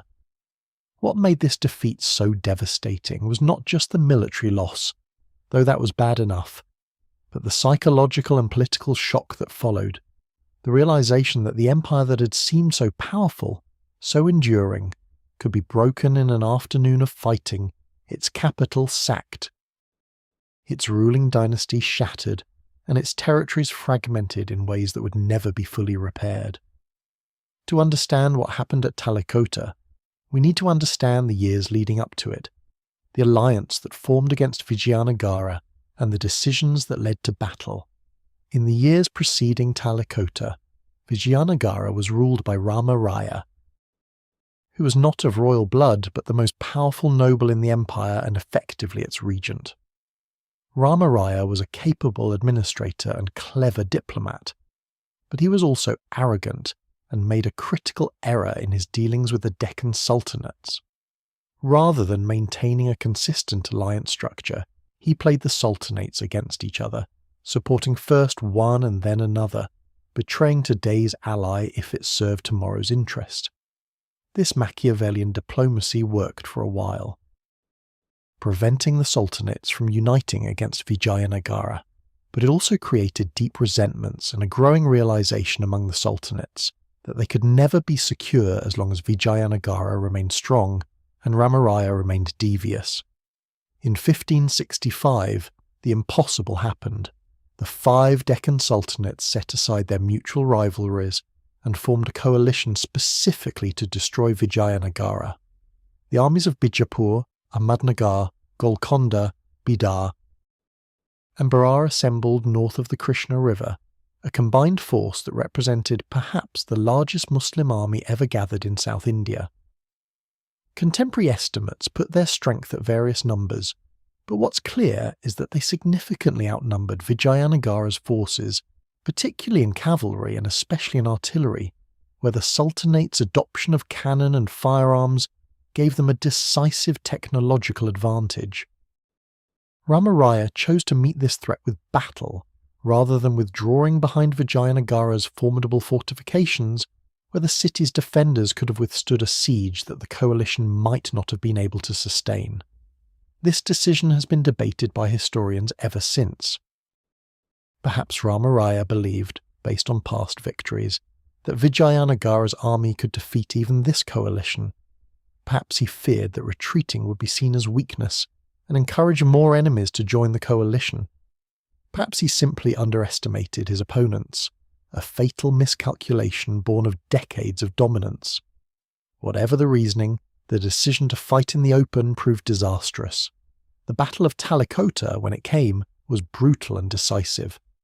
Accounts vary on the details, but the broad outline is clear. The Vijayanagara forces fought bravely, and initially the battle might have gone either way. But the Sultanate's superior artillery proved devastating, tearing gaps in Vijayanagara's formations and causing panic among the war elephants. Then came the turning point. Ramaraya, who despite his age had led from the front, was captured when his mount was killed. What happened next sealed the empire's fate. Ramaraya was beheaded, and his head was displayed on a pike where the Vijayanagara forces could see it. The psychological effect was immediate and catastrophic. With their commander dead and displayed like a trophy, morale collapsed. Units began to flee. What had been a battle became a rout, with the Sultanate's cavalry pursuing and slaughtering Vijayanagara soldiers as they scattered. The military defeat was total, but worse was to come. The victorious Sultanates, rather than accepting Vijayanagara's surrender or imposing terms, marched on the capital itself. For 5 months, the city that had been the glory of South India was systematically sacked and destroyed. Temples were defaced or demolished, their gopurams toppled, their sculptures smashed. Palaces were looted and burned. The wealth accumulated over 2 centuries was carried away or destroyed. The population fled or was enslaved. By the time the Sultanates withdrew, Vijayanagara, the magnificent city, was Vijayanagara the ruin, its buildings shattered, its people dispersed, its glory reduced to rubble and memory. The Vijayanagara Empire did not end completely at Talikota, despite what some accounts suggest. Successors of the ruling dynasty continued to rule in southern territories, maintaining a much reduced kingdom for several more decades. But the empire as a major power was finished. It never recovered its former territories or its former prestige. The capital was never rebuilt. The ruins were too devastating, too haunted by what had been lost. What had taken 2 centuries to build was destroyed in months, and while some of the destruction was the work of the invading armies, much of it was simply abandonment, the city left to the elements and to the creeping vegetation that slowly reclaimed stone and space, transforming monuments into memories and memories into myths, until all that remained of Vijayanagara's glory were the stones that still stand, silent witnesses to the empire's rise and fall. To its golden age and its day of disaster, to the truth that nothing human builds can be guaranteed to endure, that all empires, however mighty, are temporary, and that the wheel of fortune, having raised Vijayanagara so high, would turn again and bring it low. In the years immediately following the sack of 1565, something remarkable and sad occurred. The city that had held 500,000 people, that had bustled with markets and ceremonies, with construction and celebration, simply emptied. People left, gradually at first and then in a flood, abandoning their homes and neighbourhoods, their temples and shops, leaving behind a city that became increasingly a ghost of itself. The reasons for this mass departure were complex, a combination of fear, economic collapse, and the simple impracticality of maintaining urban life in a city whose defences had been breached, whose wealth had been looted, and whose patron, the imperial court, no longer existed to provide protection and patronage. Without the empire's administrative structures, without the flow of taxes and tribute that had supported the capital's population, without the markets that had drawn merchants from across the known world, There was simply no economic basis for a large city to exist in this location. The artisans who had crafted luxury goods for the court had no customers. The merchants who had traded in exotic goods had no secure roads and no markets. The soldiers who had garrisoned the forts had no one to pay them, and ordinary people who had come to the city for opportunity and security found neither and departed for places where they might rebuild their lives. Within a generation, perhaps faster, Vijayanagara had transformed from a metropolis into scattered villages among ruins, and then into ruins with only a handful of caretakers tending the few temples that remained active. The silence that fell over the city must have been profound and eerie.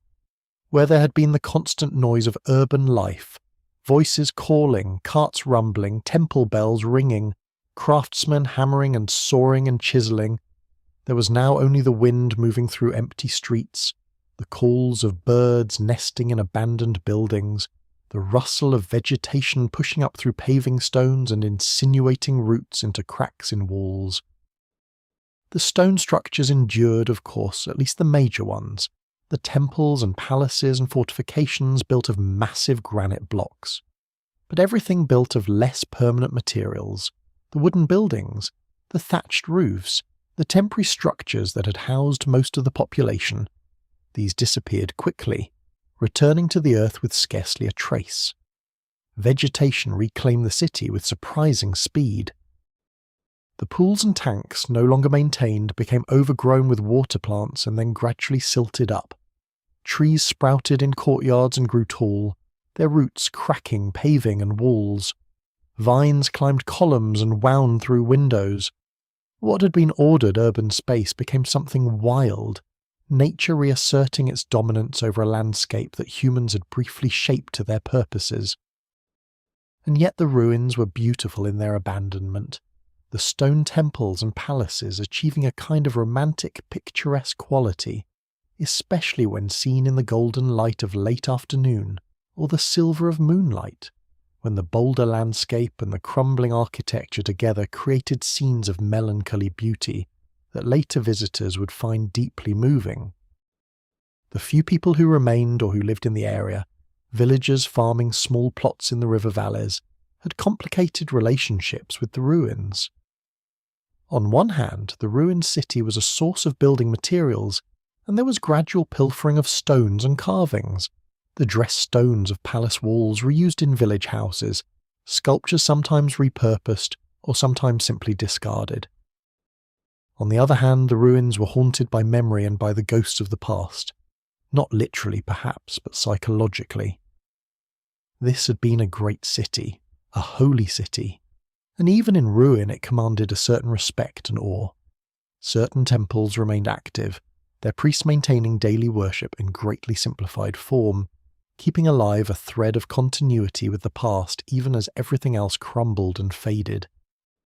What's poignant about this period of abandonment is how quickly it all happened, and how complete it was. Within living memory, people went from thriving city to scattered ruins, from cosmopolitan sophistication to rural simplicity, from empire to memory. Elderly villagers in the late 16th century could remember when the markets bustled and the temples blazed with lamps, and the king's processions filled the streets. But their children knew only ruins, and their grandchildren knew only stories of a past that must have seemed almost mythical. So different was it from their present reality.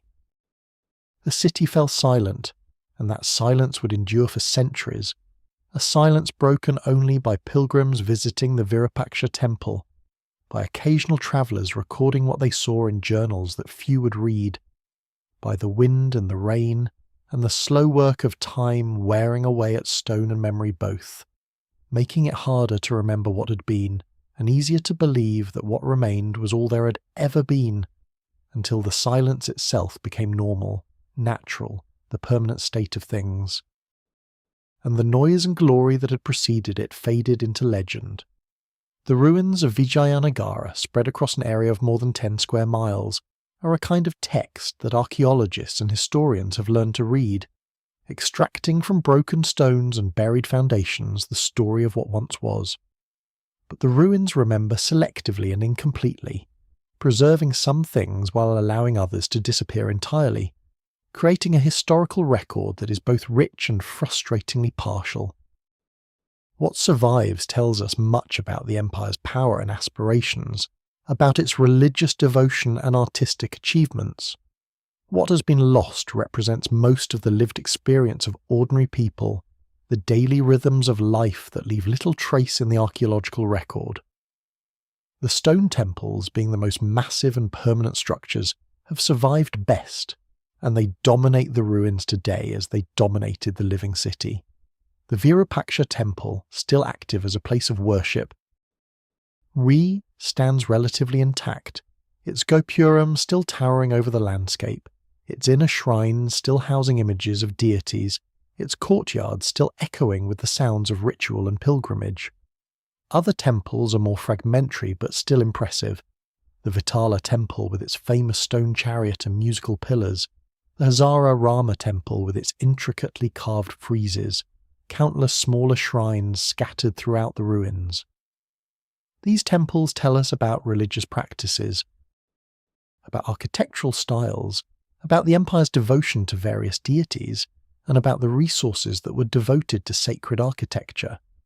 The royal palace complex, though much more ruined than the temples, still reveals the layout of power, the spaces where emperors held court and conducted the business of state. The Lotus Mahal, a small, elegant pavilion that probably served as a pleasure palace or ladies' quarters, demonstrates the sophistication of Vijayanagara's secular architecture, its blend of Hindu and Islamic architectural elements, reflecting the cultural synthesis that occurred despite political conflicts. The elephant stables, a long building with dome chambers where the royal elephants were housed, shows the care taken with these valuable animals.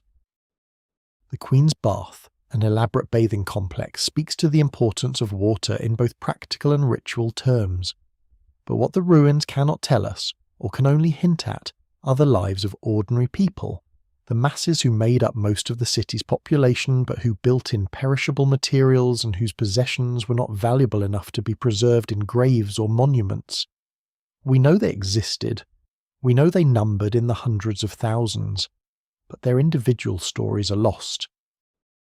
We can infer things about their lives from what we know about similar societies, from the general patterns of pre-modern urban life, from scattered references in texts and inscriptions.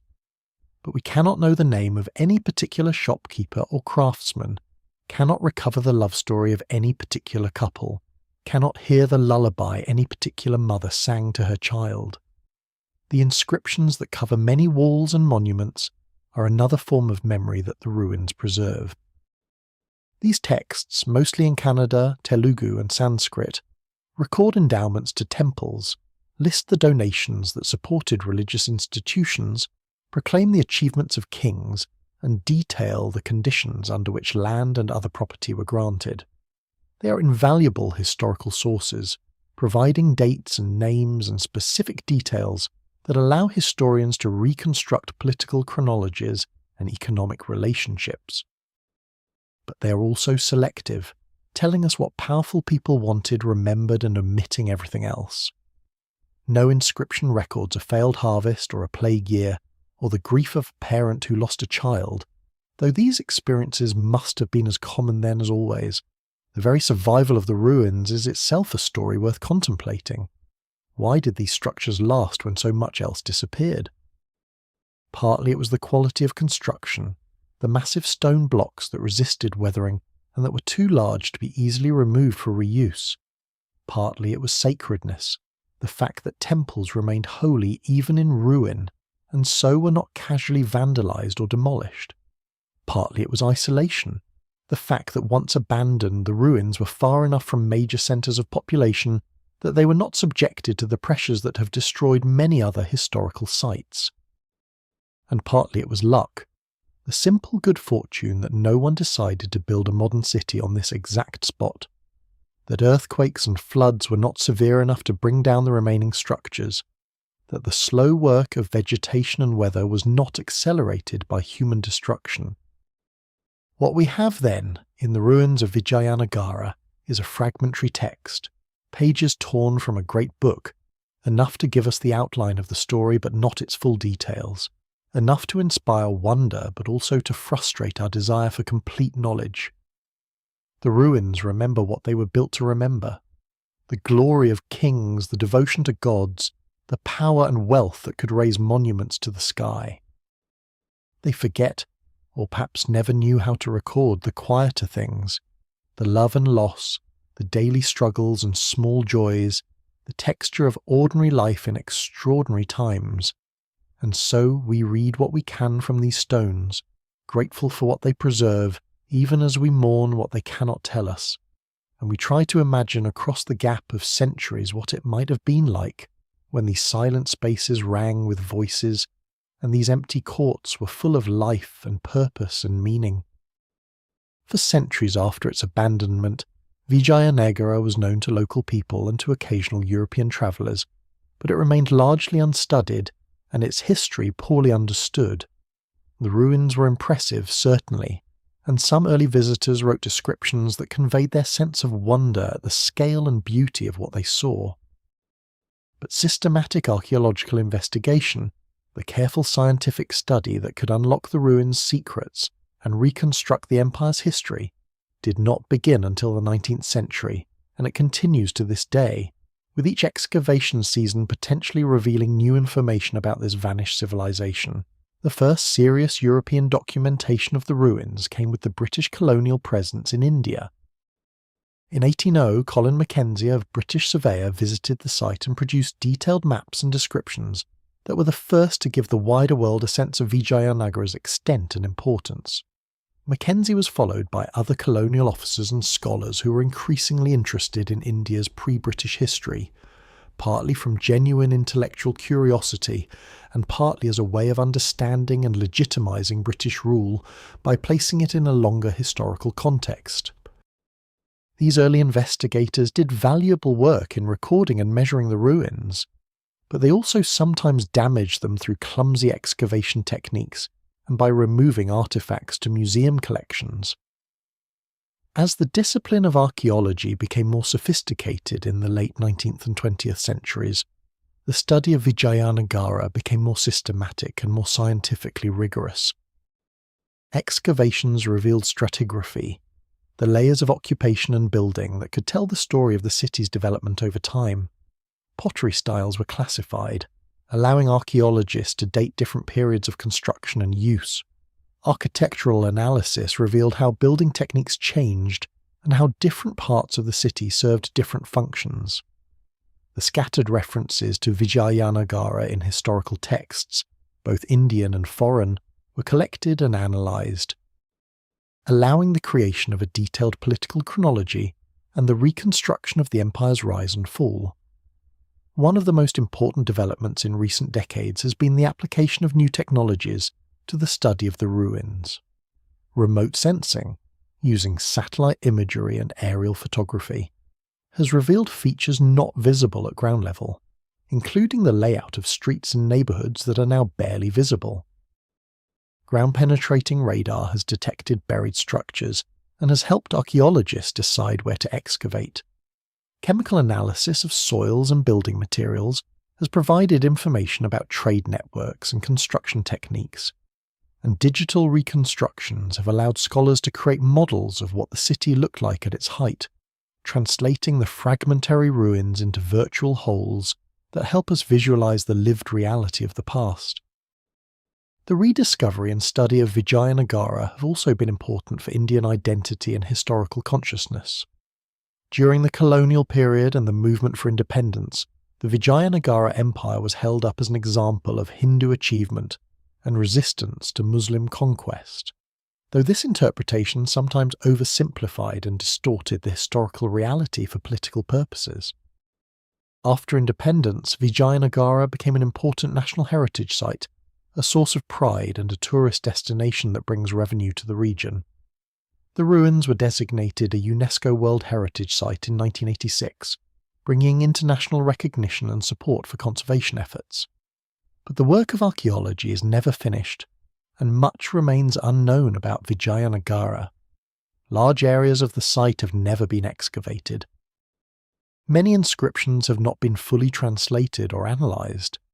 The connections between Vijayanagara and contemporary Southeast Asian kingdoms, which appear to have been significant, are poorly understood and deserve more research. The daily lives of ordinary people, as opposed to kings and nobles, remain largely mysterious despite archaeologists' best efforts, and new questions continue to arise as new evidence is discovered and as scholars develop new ways of thinking about the past.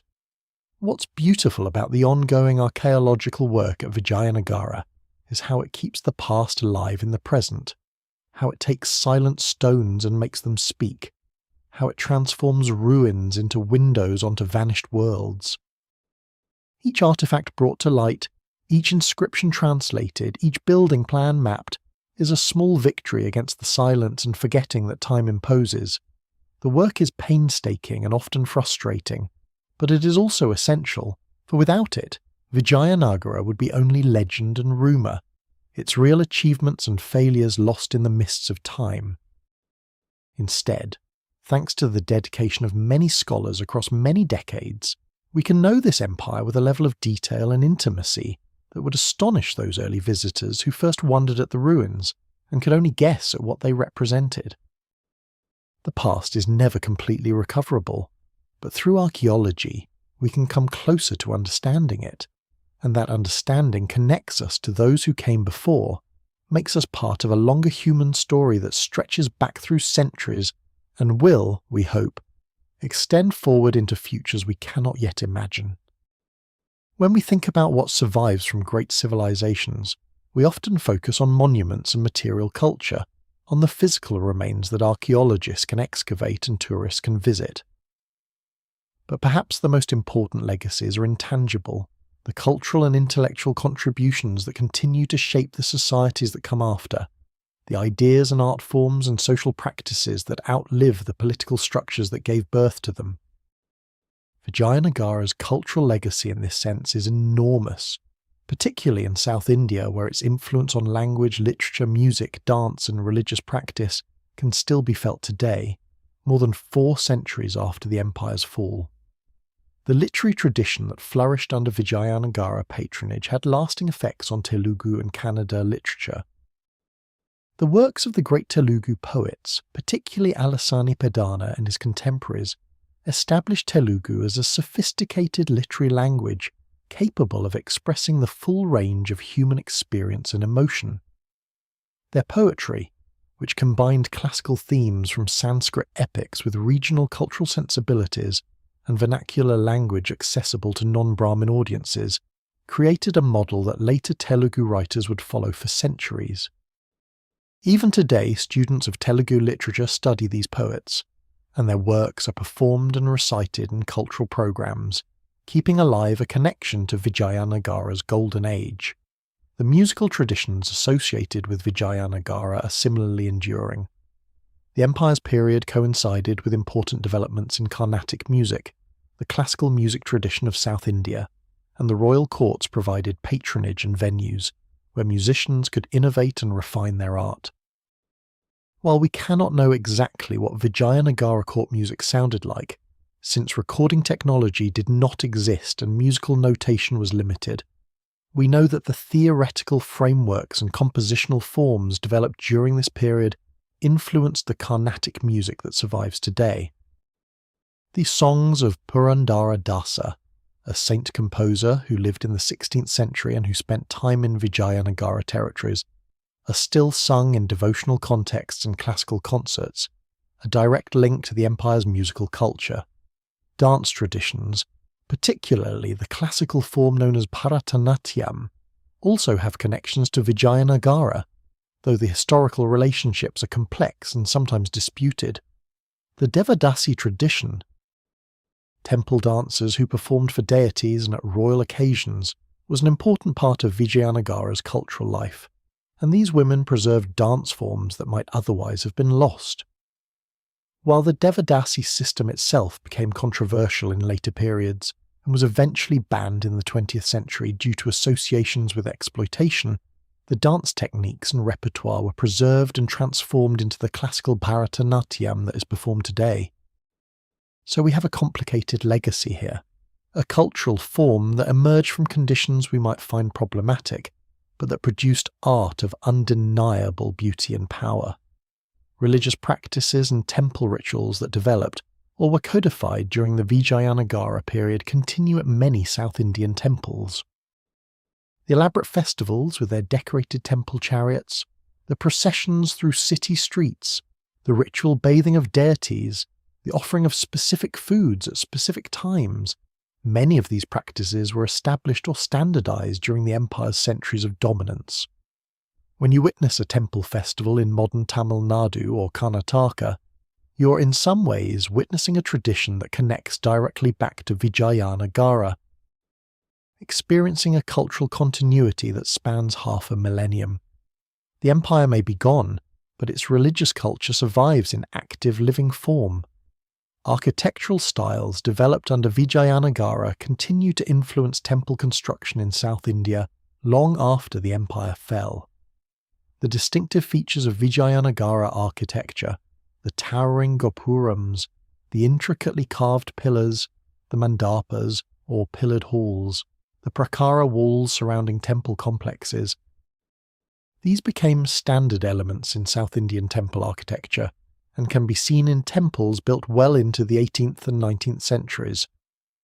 The empire's architectural legacy is thus not confined to its own monuments, but extends to hundreds of later buildings that adopted and adapted its forms and styles.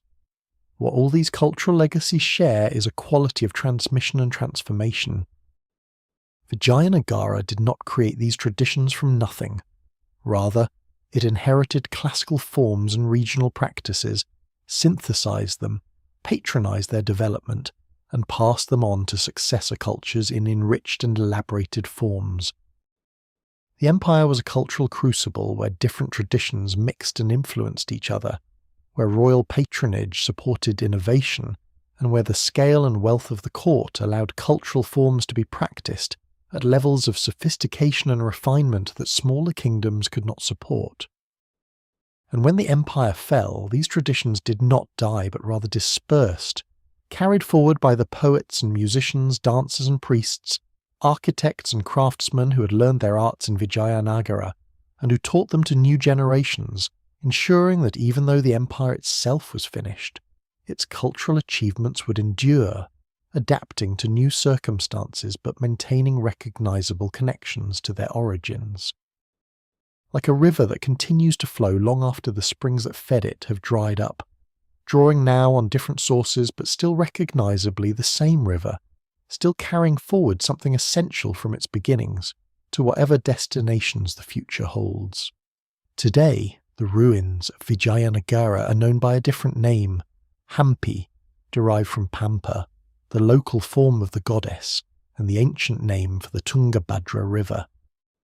Hampi is both a living village and a vast archaeological site, a place where sacred and secular, ancient and modern, exist in complex relationship. To visit Hampi Today is to experience multiple layers of meaning and use simultaneously, to see how a place can be many things to many people, and to contemplate how we remember and preserve the past while also living in the present. For Hindu pilgrims, Hampi remains what it has been for more than 1,000 years, a sacred tirtha, a place where the boundary between earthly and divine is especially thin. The Virupaksha temple, still active and functioning, draws thousands of devotees who come to worship Shiva and seek blessings. They walk the same courtyards that emperors walked, stand before the same deity images that received royal worship, participate in rituals that have been performed continuously for centuries. For these pilgrims, the ruins are not primarily historical monuments, but living sacred space, and their devotional practices give the site a vitality and purpose beyond mere preservation or tourism. For tourists, both Indian and international, Hampi offers something different. The chance to experience one of the world's most impressive archaeological sites, to walk among ruins that testify to a great civilization, to photograph the magnificent boulders and crumbling temples that create scenery of otherworldly beauty. The site's designation as a UNESCO World Heritage Site has brought international attention and visitors contributing to the local economy, but also creating challenges in terms of conservation and site management. Tourists walk through the royal palace complex, climb the stepped hills where fortifications once stood, explore the merchant neighbourhoods and the markets, seeing Hampi as a museum of history, a place to learn about the past and to marvel at what humans once built. The village of Hampi itself, home to a few thousand people, occupies a small part of the vast site, primarily clustered around the Virupaksha temple. These villagers live ordinary lives in an extraordinary setting, their homes built among ancient ruins, their fields carved from what were once royal gardens or administrative compounds. They serve the pilgrims who visit the temple, operating small shops and guest houses, providing services that connect them economically to the site's sacred function. They also interact with tourists, sometimes serving as informal guides, selling handicrafts, or renting bicycles for exploring the extensive ruins. These villagers have a complex relationship with the site. It is their home and their livelihood, but it is also heavily regulated by archaeological and heritage preservation authorities. 6. Limiting what they can build or modify. Conservation efforts at Hampi face significant challenges. The sheer scale of the site makes comprehensive protection difficult. Weathering continues to erode structures and vegetation, while creating much of the site's romantic character, also damages buildings as roots work into cracks and fissures. Tourism, while economically important, creates pressures through foot traffic wearing away surfaces and occasionally through vandalism or careless behaviour. Development pressures exist as the surrounding area grows, and as there are economic incentives to build hotels and other tourist facilities near the site. Balancing preservation with access, protecting the past while allowing the present to continue, these are ongoing negotiations with no perfect solutions. Recent years have seen increased efforts to manage tourism more sustainably and to interpret the site more effectively for visitors. Walking trails have been marked out that guide tourists through the main areas while protecting more fragile locations. Information boards provide context and explanation, helping visitors understand what they are seeing. There are proposals for a site museum that would display artifacts and provide comprehensive interpretation of the empire's history. Archaeological work continues, with new excavations and conservation projects that add to our knowledge while also stabilising structures and preventing further deterioration. What's beautiful about Hampi today is how it remains a place of meaning and use, rather than becoming merely a museum or monument to the past. The pilgrims who worship at the Virupaksha temple connect the present to a devotional tradition that predates the empire and that has outlasted it. The scholars and archaeologists working at the site connect us to the past through their research and interpretation. The tourists who visit bring economic benefit and international attention that supports conservation. And the villagers who live there make Hampi a home, not just a site, ensuring that it remains part of the living world and not frozen in some idealised past.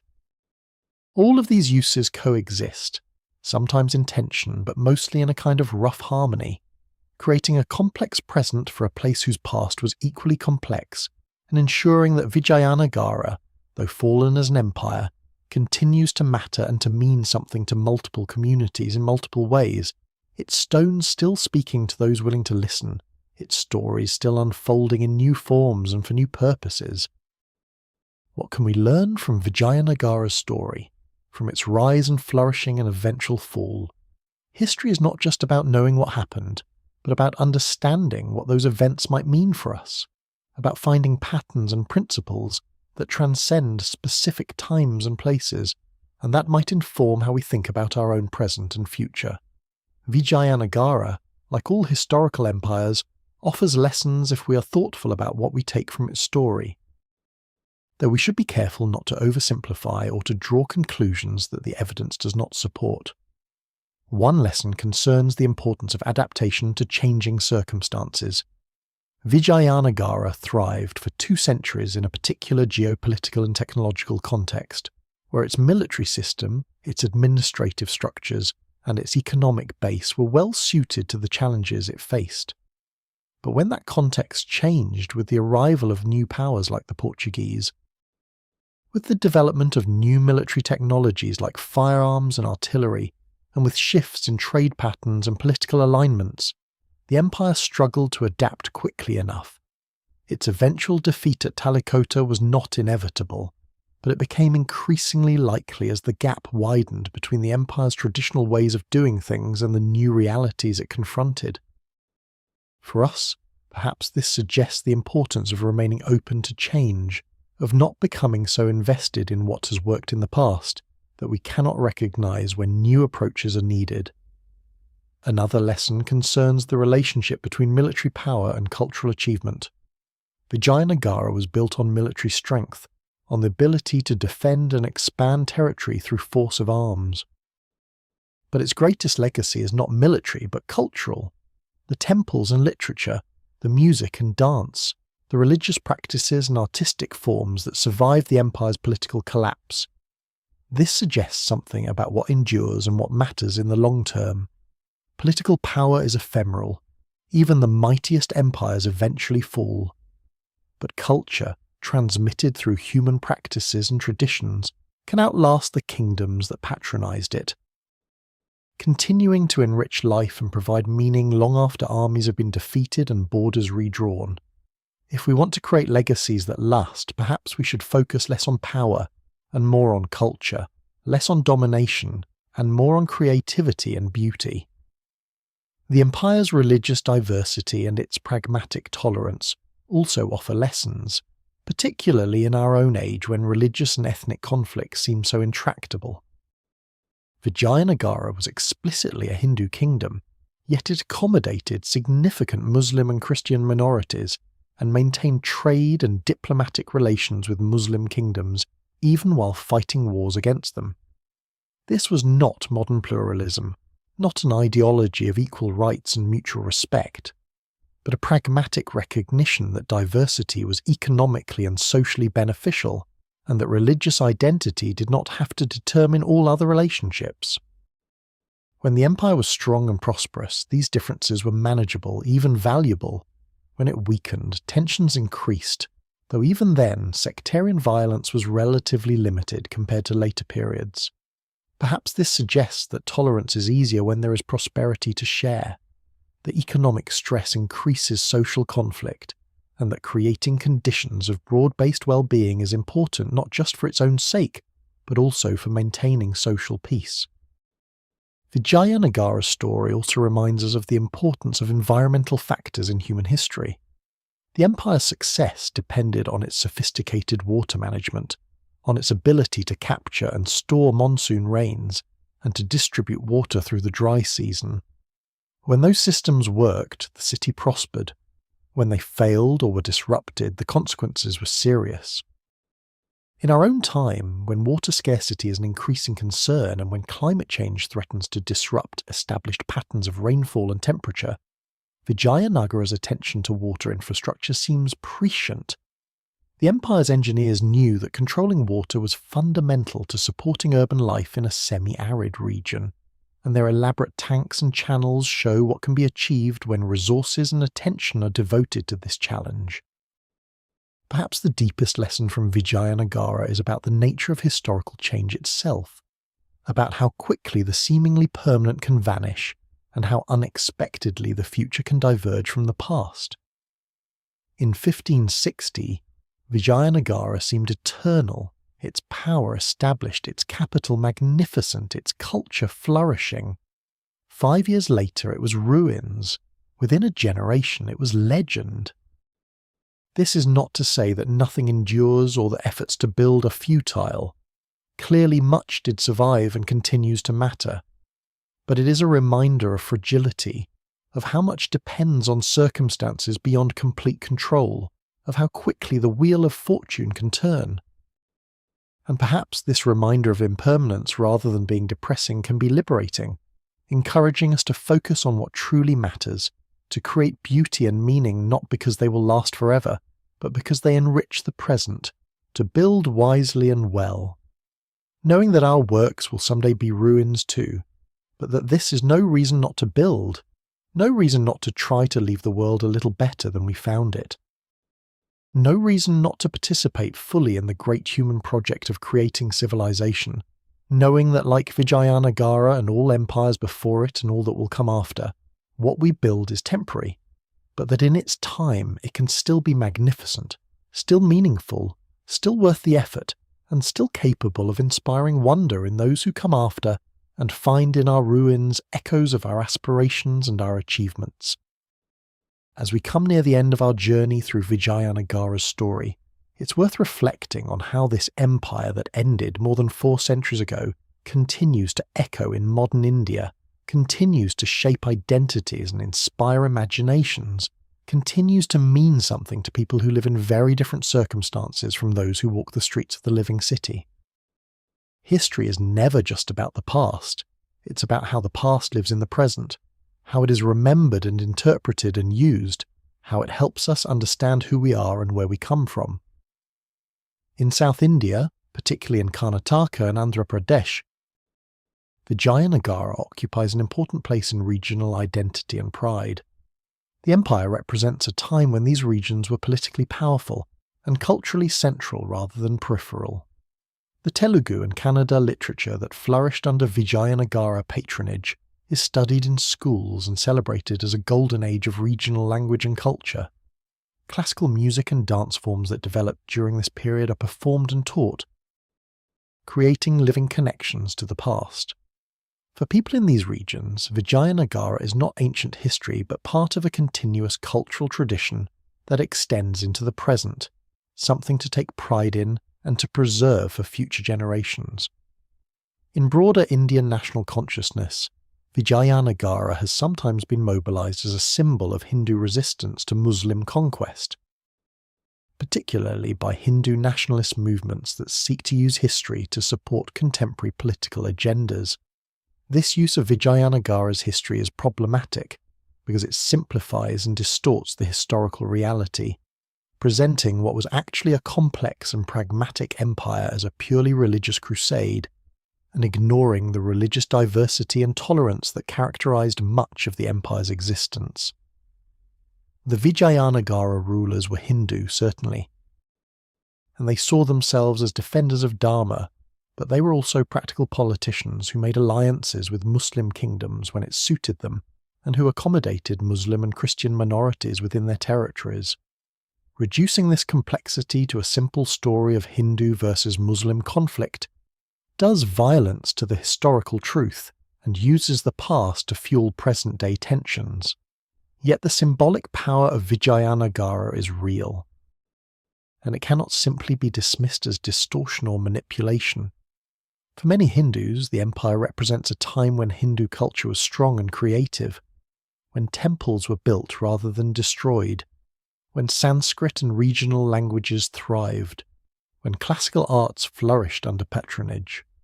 After centuries of Muslim rule and then British colonization, after periods when Hindu temples were indeed destroyed and Hindu practices sometimes suppressed. The memory of Vijayanagara as a powerful Hindu kingdom that successfully resisted external conquest for 200 years has genuine emotional resonance. The challenge is to acknowledge this resonance while also insisting on historical accuracy and while resisting the use of history to justify contemporary religious conflict. Vijayanagara's architectural legacy continues to influence modern temple construction and design. When new temples are built in South India, they often incorporate design elements that originated or were popularized during the Vijayanagara period. The towering gopurams, the pillared halls, the elaborate carvings, the layout of sacred space. In this way, the empire's aesthetic continues to shape the physical environment of South Indian religious life, creating continuities of form and style across half a millennium. A person worshipping in a modern South Indian temple, built in traditional style, is experiencing space organized according to principles developed or refined during the Vijayanagara period, even if they are not consciously aware of this historical connection. The archaeological site at Hampi, as a UNESCO World Heritage Site and major tourist destination, plays a role in India's soft power and international image. Visitors from around the world come to see the ruins, and they leave with images and memories of India's rich history and architectural achievements. This tourism brings economic benefits to the region and creates awareness of Indian culture and history globally. At the same time, the designation as a World Heritage Site brings responsibilities and international scrutiny, creating pressures for better conservation and site management that might not exist if the site were only of national importance. Perhaps most fundamentally, Vijayanagara's story continues to inspire because it demonstrates what is possible, what humans can achieve when vision and resources and effort align. The empire built a magnificent city, created lasting cultural achievements, supported arts and learning, and maintained a complex civilization for centuries. That it eventually fell does not diminish these achievements. Every empire falls, every city is eventually abandoned or transforms beyond recognition, every golden age ends. But knowing this does not make the achievements meaningless. Rather, it makes them precious precisely because they are not eternal, because they represent moments when humans manage to create something beautiful and significant, despite all the forces that work against such creation, war and weather, selfishness and stupidity, the inevitable entropy that pulls everything toward disorder. And so Vijayanagara endures, not as a living empire but as a memory, a set of ruins, a cultural legacy, and a source of inspiration and meaning for those who encounter its story. It endures in the temples where worship continues, in the literature still studied and recited, in the music still performed, in the architecture still emulated, in the historical consciousness of South India and of India as a whole. It endures in the questions it raises about power and culture, about adaptation and persistence, about what matters and what lasts. And it endures in the simple fact that we can still walk among its ruins, still touch stones that ancient hands shaped, still stand where kings once stood and imagine, however imperfectly, what it was like when this was not a ruin, but a living city full of people pursuing their lives and dreams in a world that has long since passed away. But that, through the traces they left, we can still glimpse and, in glimpsing, connect to, and, in connecting to, honour and remember. We've travelled together for 2.5 hours now, moving slowly through the story of the Vijayanagara Empire, from its founding by 2 ambitious brothers, through its golden age under Krishnadevaraya, from its sudden catastrophic defeat at Talikota, through its long centuries as ruins, and finally to its present existence as archaeological site, pilgrimage destination, and cultural memory. We've explored temples and markets, met kings and poets, walked through palaces and along ancient streets, contemplated water systems and military strategies, and thought about what it all means, what lessons we might draw from this empire's rise and fall. It's been a long journey through time and space, through glory and ruin, through the building of civilization and its dissolution, and I'm grateful that you've stayed with me through it all. From the beginning, we asked ourselves what made Vijayanagara significant, why this empire matters enough to spend these hours exploring its history. And the answer, I think, has revealed itself gradually through our exploration.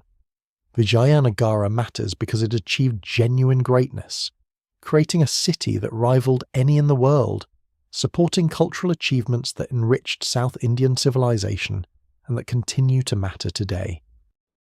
It matters because its story of rise and fall illuminates universal themes about human ambition and limitation, about what we can build and what we cannot control, about how quickly circumstances can change and how important it is to adapt to those changes.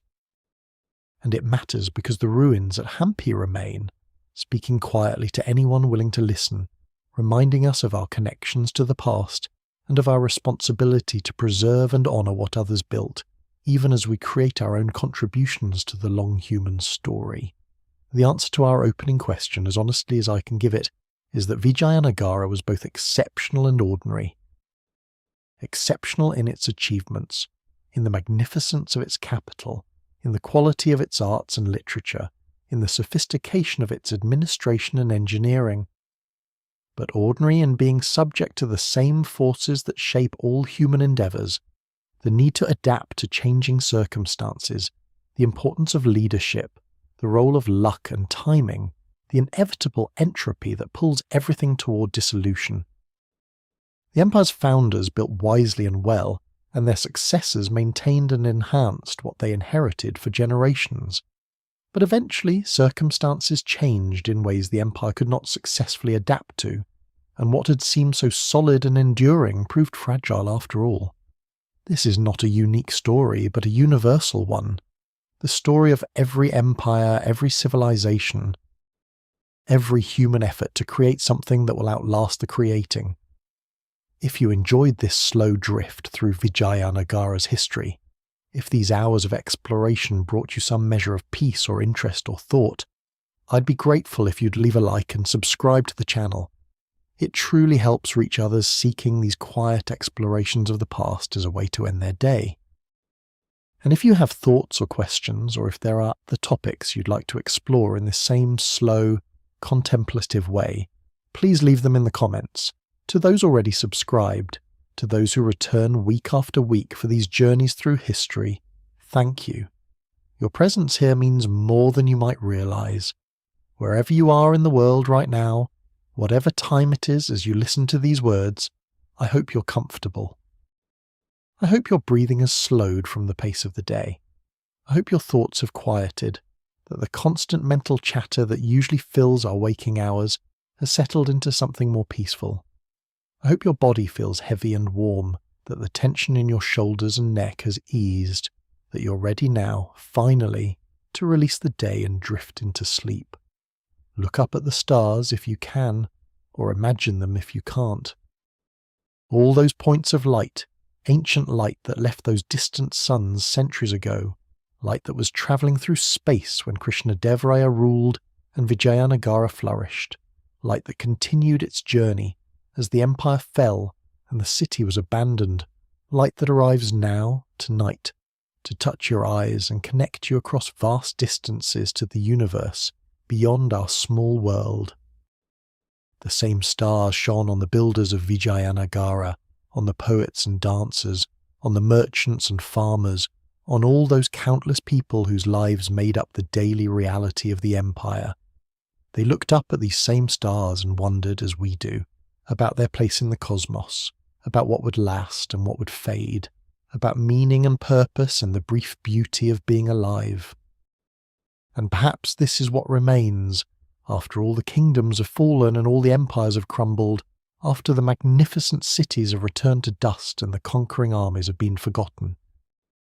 What remains is the simple fact of human consciousness, of awareness that can contemplate the stars and wonder at time's passage, that can find meaning in ancient stones and see beauty in ruins, that can learn from the past without being trapped by it, that can honour those who came before while still moving forward into an uncertain future. We stand on the shoulders of countless generations, beneficiaries of their knowledge and their mistakes, heirs to their achievements and their failures. And one day, others will stand on our shoulders, will look back at our time as we look back at Vijayanagara. We'll wonder at what we built and what we destroyed. We'll try to learn from our example, and we'll move on into their own uncertain futures, carrying forward the long human project of being conscious and striving, and sometimes succeeding in creating beauty and meaning in this vast, ancient, and endlessly fascinating universe. Sleep well then. Dream of ancient cities if you dream at all, of temples rising toward the sky, of markets full of colour and noise, of kings and poets, and ordinary people living their lives in a world that no longer exists except in memory and stone. Dream of boulders older than consciousness itself, witnessing the rise and fall of empires with geological indifference. Dream of the Tungabhadra River, still flowing as it has for millions of years, unconcerned with the human dramas that played out on its banks. And when you wake, whenever that is, remember that you too are part of a story that is still being written, that the choices you make and the things you create will ripple forward into futures you cannot imagine, and that even though nothing lasts forever, everything matters, every moment is precious, And the fact that we are here, now, aware and capable of wonder, is a kind of victory that no defeat can entirely erase. Good night. Rest deeply in the knowledge that the past is not lost but transformed, that what matters endures in ways we cannot always predict, and that tomorrow, when the sun rises again, as it has risen every day for billions of years, you will rise with it, refreshed and ready to continue your own journey through this beautiful, complicated, temporary, and infinitely worthwhile existence we call life. Good night from the City of Victory. Sweet dreams.